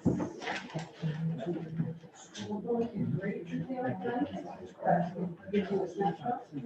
You all have, this is from you, if you think we want to follow. If you may, since you love numbers, I'm sure. So the last time that I presented was a very first draft, and we were looking at a budget increase of about 3%, and it would have been an additional 234,000 over this year's current budget. We knew at that time that that's not what we wanted to bring to the locals. We knew that we were working towards getting to a more, a lower number so that we wouldn't affect the taxes as much. So the first page is our super summary. And we are now, instead of a 234 increase to the 234,000 increase to the current budget, we're down to $127,000 increase to the local budget. Primarily salary increases. We have enough in the budget to accommodate fair negotiation because our contracts are all open. They haven't been ratified yet. We have a 3.8% increase in our health insurance, and also various movements throughout the budget, things that have changed throughout salaries, staffing that have changed, retirees, that kind of items. On the right-hand side, I've identified some of the key items that have created an increase in that particular cost center. It's not all of them, but it's the primary ones. In the second sheet, I've labeled B. Dig down a little bit deeper, so now you're seeing the programs within each cost center. And again, on the right-hand side, I've identified what some of the challenges were, or changes. Since the last time, we've had some projects that we've identified. One thing that we have to keep in mind is, although we have these CRF funds and these ESSER funds, they are specific to COVID response and addressing the COVID needs. One of the things that the Department of Education has really cautioned us about is, don't forget that what you put in your regular budget also translates to funding in this year and future years. So don't take something that is currently in your budget that is part of the funding formula and move it out, and then you're stuck with it next year. That's no longer in your base and you get less funding. That's particularly true for salaries, for staffing levels, expenses in your transportation, your special ed. Special ed piece itself has a maintenance of effort piece that is, if we don't need maintenance of effort, and in a basic description of that, it says, for the same amount of students that you have each year that need special ed, you should be spending at least the same amount in the following year for the same number of students. So almost like a per pupil cost, you should never spend less per pupil in special ed than you normally do. So if we were to take some cost out of special ed and move into our ESSER funds or our grant funding, that would translate to not meeting the maintenance of effort, and we would likely lose our Title I funds and our local entitlement funds. So those considerations are something that we always keep in mind when we're building this. So this budget is built as if we're going back in school. We're providing the same level of education that we typically do with the same staffing levels that we currently do. We try not to put the salaries in ESSER funds because once we put funding in what we call the federal funds, you have to pay a higher level of salary benefits than you would if you were doing it through your regular budget. The state contributes partially through our regular FICA retirement and whatnot. When it's federal funds, they don't contribute as much. So that cost comes from the local. So our federal funds don't pack the same punch, and therefore we can't provide as much more. So we keep that in balance when we're looking at both sets of funds. Where are we going to get the best bang for our buck, and where is it going to keep funding us for future years? The other sheet is digging even deeper. So now you're starting to see the types of the categories of costs. So your salaries, your health insurance, your salary benefits within each program, within each cost center. So now you're seeing salaries for elementary programs from grades 3 to 8, and you're seeing salaries for pre-K to 2 and high school and whatnot. So now you're digging down a little bit deeper. You're seeing some of the changes that we've had to make on the right-hand side. I've noted some of the bigger changes. So even though I may have an increase in salaries in one area, I may have a decrease in staffing in another area if a particular staff member has either changed grade levels or we've changed someone has retired and we have a new staff member taking that place. Another example is when we're planning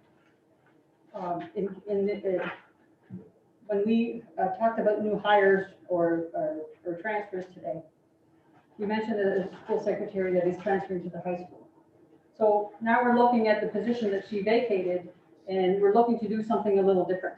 So in here, you're gonna see a change or movement of how we're planning that salary, even though the whole salary is still included, it's included in a couple different areas in the budget. So those kinds of changes happen as well.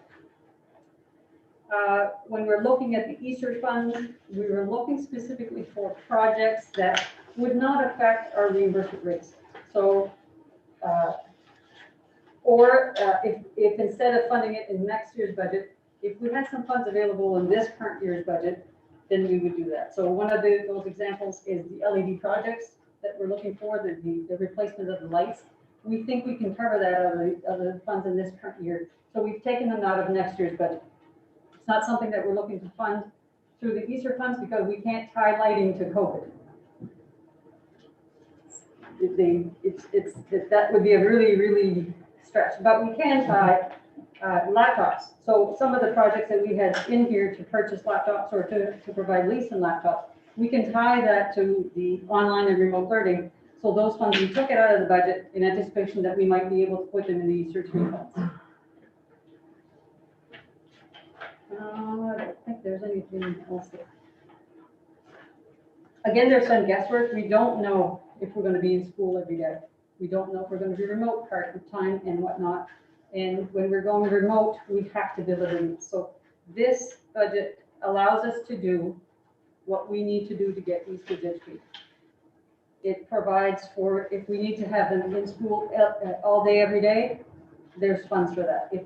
And by doing that, if we need to do remote, we'll have the funds. We were able to do it this year. We've kept the same level of funding because we know we can provide.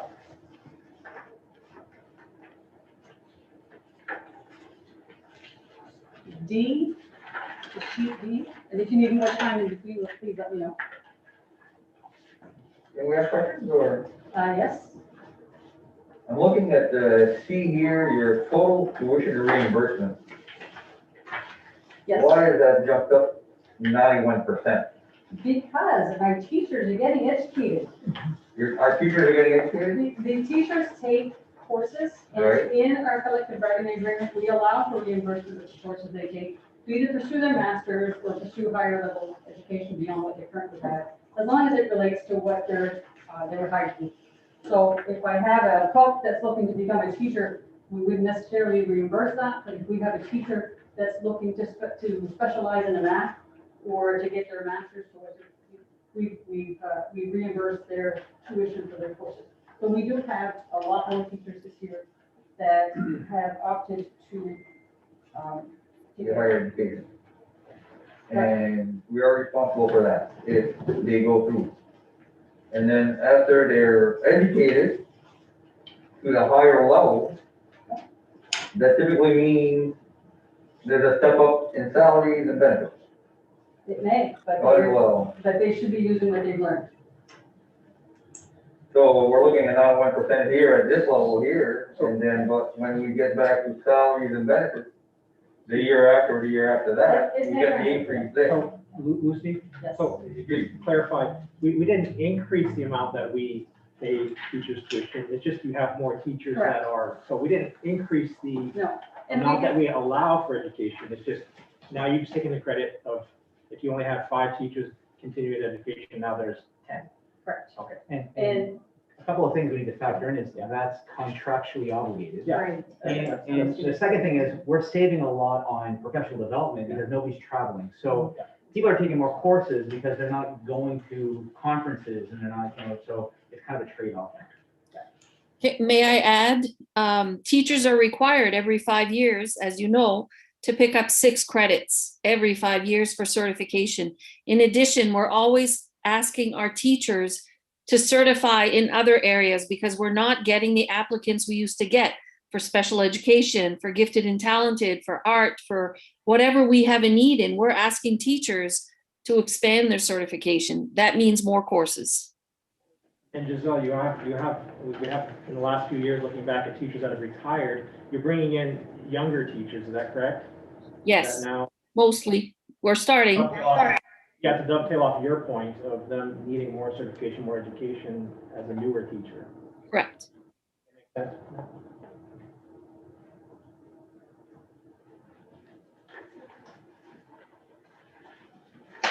give you a minute to go through if you want.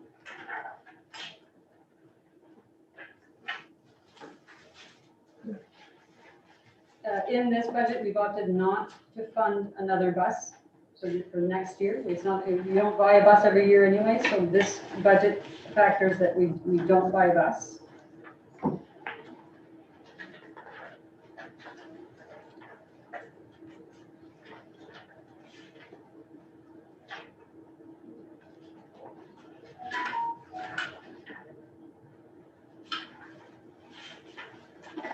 You'll see a slight increase in system administration when you're looking at the individual lines. The time clock and financial system software, why that increases is our time clock system keeps track of all our hourly employees, so your ed techs, your bus drivers, and whatnot. With the introduction of earned paid leave this year, we have to keep track of anybody in our schools on an hourly basis so that we can provide for each hour, for each 40 hours that they work, they earn 1 hour VPL. So in order to do that, I have to have these people clocking. We never used to clock in sub-teachers, we never used to clock in our ed tech. We had people that were, or coaches, or some of them. So now with the time clock system, the more I'm using it, obviously the cost increases a little bit, but it allows me to have an accurate picture so that if we ever get audited by the Department of Labor that says, hey, have you implemented earned paid leave? And how are you tracking your hours for these people that typically didn't clock in? We have the answers and we can provide a report. So that's where the slight increase is there. This is part of a reimbursement we get from the DOE for being a, Yes, this assessment piece is only your share of Valley Unified Education Service Center. Part of the Valley Unified Education Service Center has, the Department of Education does reimburse us for the financial system. Power School, 55% of the superintendent's salary and benefits as well. So it's reimbursement.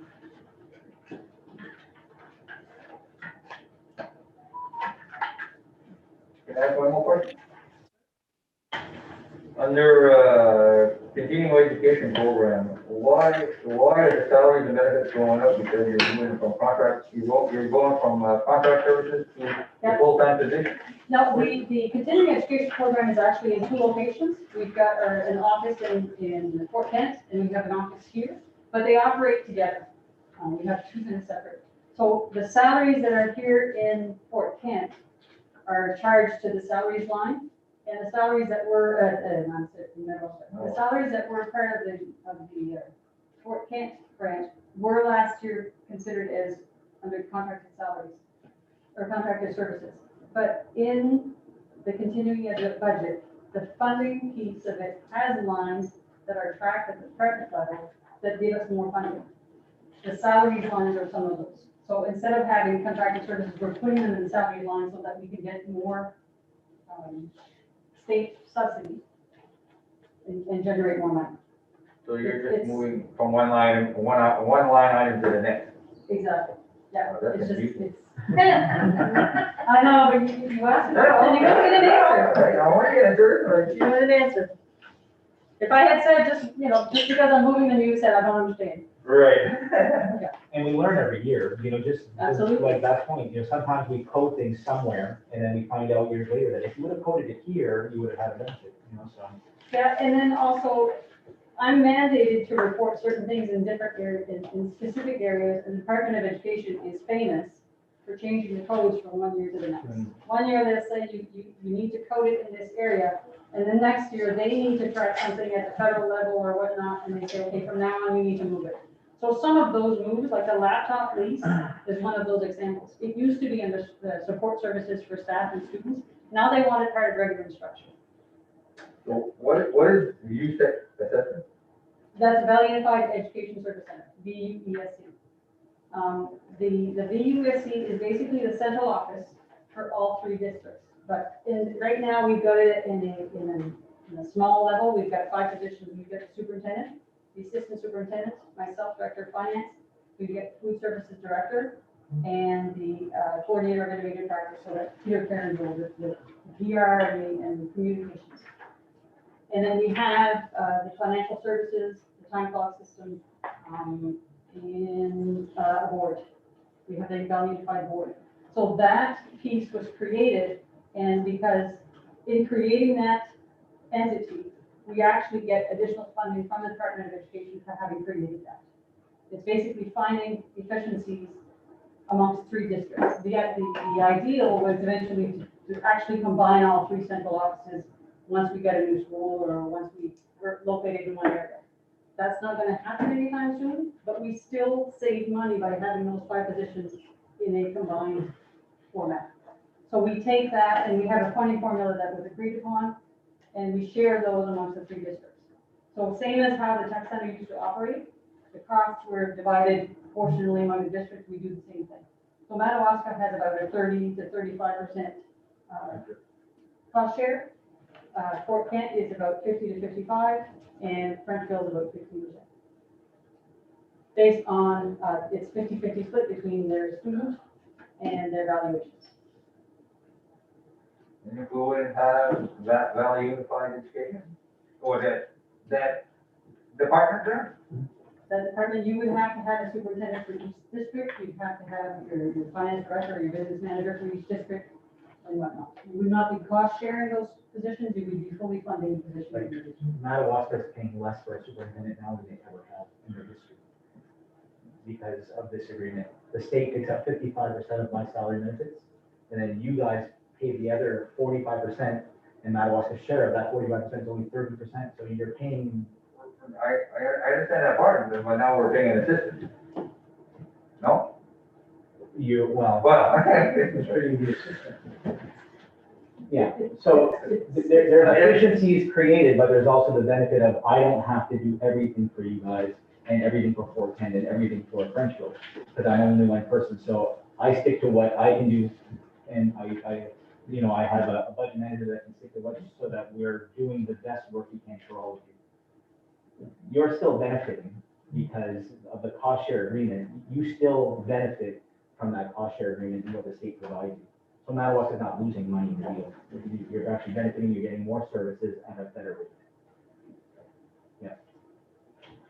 The Fort Kent, 55%, isn't it? Between 50 and 55%. It'll fluctuate a little bit based on attending students and valuations. Now, how much are you getting from legal aid? Well, We don't get anything from them in terms of the value of it. They're not part of that. because, but they're part of your, They contribute their students. tuition based on students. Yeah. It says Grand Isle contributes towards Madawaska. Grand Isle doesn't contribute to Fort Kent. No, right, but it brings up our evaluation in the system, right? Because we have more students, about 30%. No, your valuation is based on your property. Your attending students, yes, Yeah. but your attending students were already factored in anyways. They're factored into the funding formula that you get from the state. Yeah. Same as Fort Kent, but Fort Kent's attending student or yes, attending students. Attendance to There's attending and then there's the district. district students. So it's part of the formula, but Grand Isle pays for its own students, contribute specifically to Madawaska. Eagle Lake, Winterville, Allagash contribute specifically to Set 27. The students attend only Set 27. The costs are in their budget. Make sense? Yeah, yes and no. The cost in the value unified, But Fort Kent will get the total amount of students in the school system, right? You got about 900? 850. Yeah. And Madawaska's about 400? Yeah. but the value unified education service center is only those 5 positions. It has nothing to do with cost of students attending that district. That's just a part of the funding formula that we formulated to keep in mind that if there was a huge shift in funding in Madawaska, that you would have the ability it would be reflected in your contributions towards the education service center, so that you wouldn't have a big shift in funding and not be able to contribute. that the proportion would share, would shift if it needed to. So let's say this won't happen, let's say the mill would close. All of a sudden they close. Well, that changes your valuation as a community here. Right, so you don't want to be stuck with this agreement where you're paying that 33% share and all of a sudden your valuation just plummeted. So we have a safety net that if it adjusts 3%, we have to go back to the drawing board and recalculate based on the new numbers. So you always have that safety net catching you so that, you know, you're never paying a bill that is not proportionate to what you want. Right. But our Worcester County tax that we pay to the Worcester County administration, that Madawaska was like dropped behind Prescal and Caribou, and you were like third or fourth month. Yeah. For the amount. Now, Fort Kent was not even close. And you're saying, But Fort Kent, because it's not just Fort Kent, there's 5 towns. It's Fort Kent, St. Francis, St. John, Wallagrass, and New Canada. They combine to make SNE 27. It's their share. Yeah, it's their share. so you're not saying 55% comes out of Fort Kent town, comes Correct. out of that. Right. Okay, Yeah. well, see, that's misleading to a lot Yeah, of it is. people. Actually, Fort Kent share is almost about 30% like you guys. You guys are almost the same. Yeah, Because our population's within that. Yeah. that's right. I think we had calculated it and one was 33, and the other one was 32, almost the same. Change my vocabulary. Yeah. Sorry. Page D is just a very super summary of the entire budget broken down by categories of expenses. So in this one, you'll see the total salaries in the entire budget. You'll see the total health insurance in the entire budget and so on. So the categories that you initially saw by programs within cost centers, now you're seeing in a whole, in a bigger snapshot. And we're seeing here that between the salaries, the health insurance, the salary benefits, and part of Valley Unified Education Service Center, the salaries are 77% of your total budget, or budgets and salaries and benefits. So Lucy, I know the teacher's contract, I think, is behind us and established. I think ESP is still Yeah. rendering. What, did you use 2% for salaries? What did you? Enough to have a fair negotiation. That's the best I can answer. Because we haven't settled completely, we haven't ratified both. I have to leave room in here in the event that we end up negotiating on something different, and then I have to factor it in. Right, so I want to make sure that I have enough to negotiate fairly, but it's not 5% by any means. Sheet E, so now this is the expense side of the budget. Sheet E is where's the revenue going to come from? So when we're building a budget, or we're presenting it to the Department of Education, we're bringing it to the locals for referendum. We have to be able to identify where the fund's going to come from.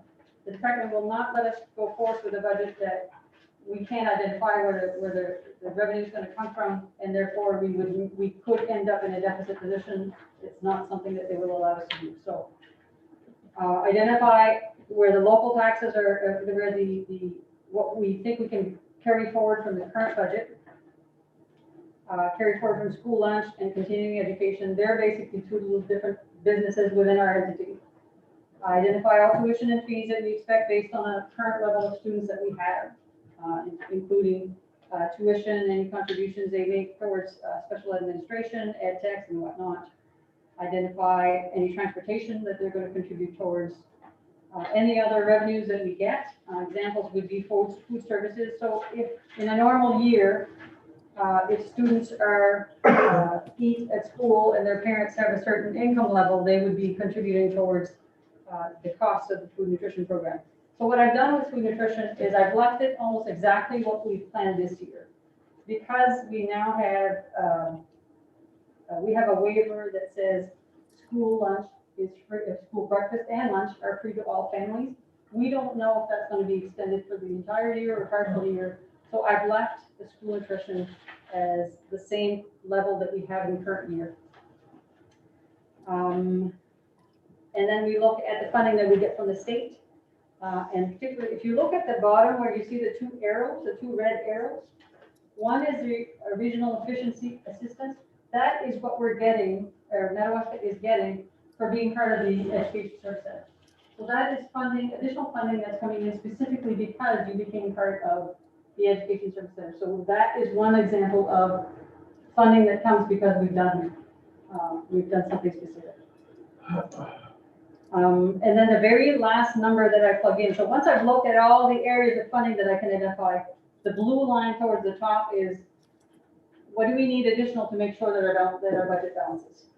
So in this case, we're looking to go get $0 additional dollars from the locals than what we did in current year. So we were able to bring this budget to a $0 increase to the locals, which once you apply that to the actual valuation for the town of Madawaska, would actually be a slight decrease in the mill rate.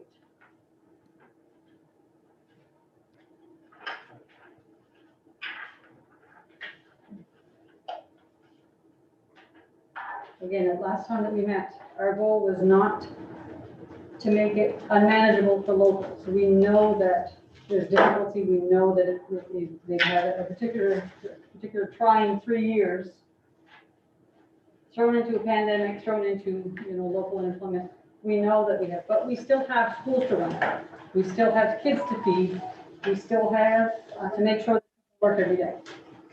So our business is education, and we have to build our budget accordingly. Lucy, I have one more question. Sure. On the health benefits, Yes. the administration and the teacher pay a share of that out of their pocket?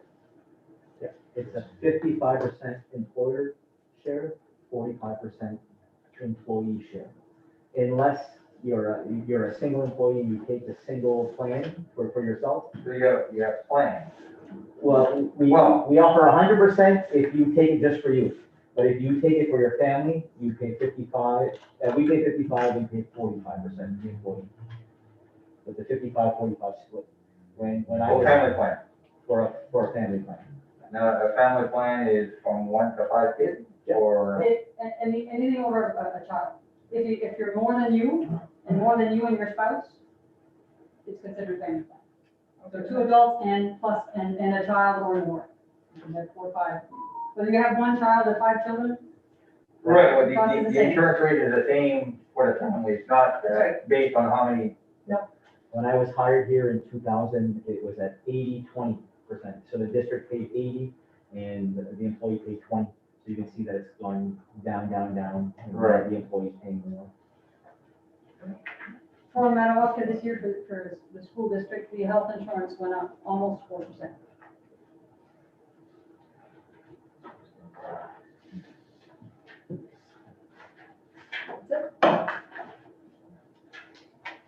Thank you. What I'd recommend, what we did last year is we had one final budget meeting with just the finance committee, where we just asked all the final questions and talk about, what Lucy just presented. So I think I would recommend that we do that again, and hopefully get approval from you all and approval from their group as well. It wasn't easy to, whenever you say a decreased mill rate, that's never easy, especially when you're offering new contracts. You have a health insurance increase, but you got to hand it to Lucy. I mean, we really did some amazing work on this. So I know that I shared some dates with Chris Braley, and he's going to reach out to you guys on some dates, and I'll share the dates with you all as well, and we'll see if we can come to a common one in the upcoming weeks, if that sounds good. And I do have those listed actually in the notes. And your deadline again to get this to the town on time? I don't know if we're going to meet our deadline. We had an ambitious deadline to have the public hearing in mid-May. We don't have to have officially a public hearing anymore because of COVID. We just have to have a public presentation. I think it was May 18, 17 or 18. I don't know that we're going to meet that.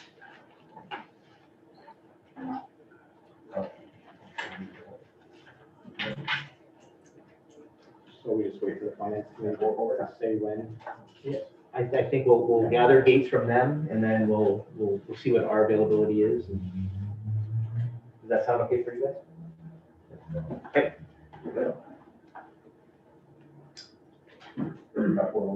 So, okay. So I guess I need a motion to enter into executive session pursuant to 1 MRSA 4056D to discuss labor contract with the Madawaska Education Association. Do I have a motion? Nick and Louis? And it is 7:04. Thank you, everyone. Thank you. You want this voice? I'm here. Oh,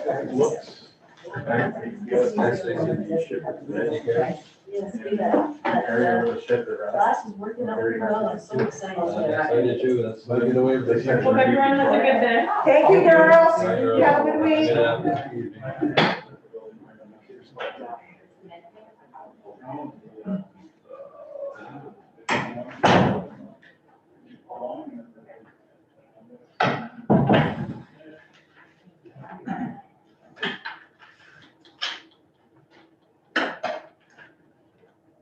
Good job, Lucy.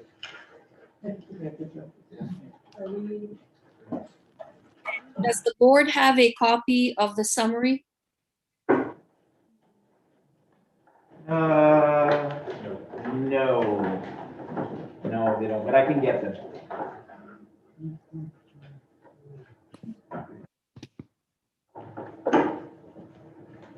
Is there somebody knocking or?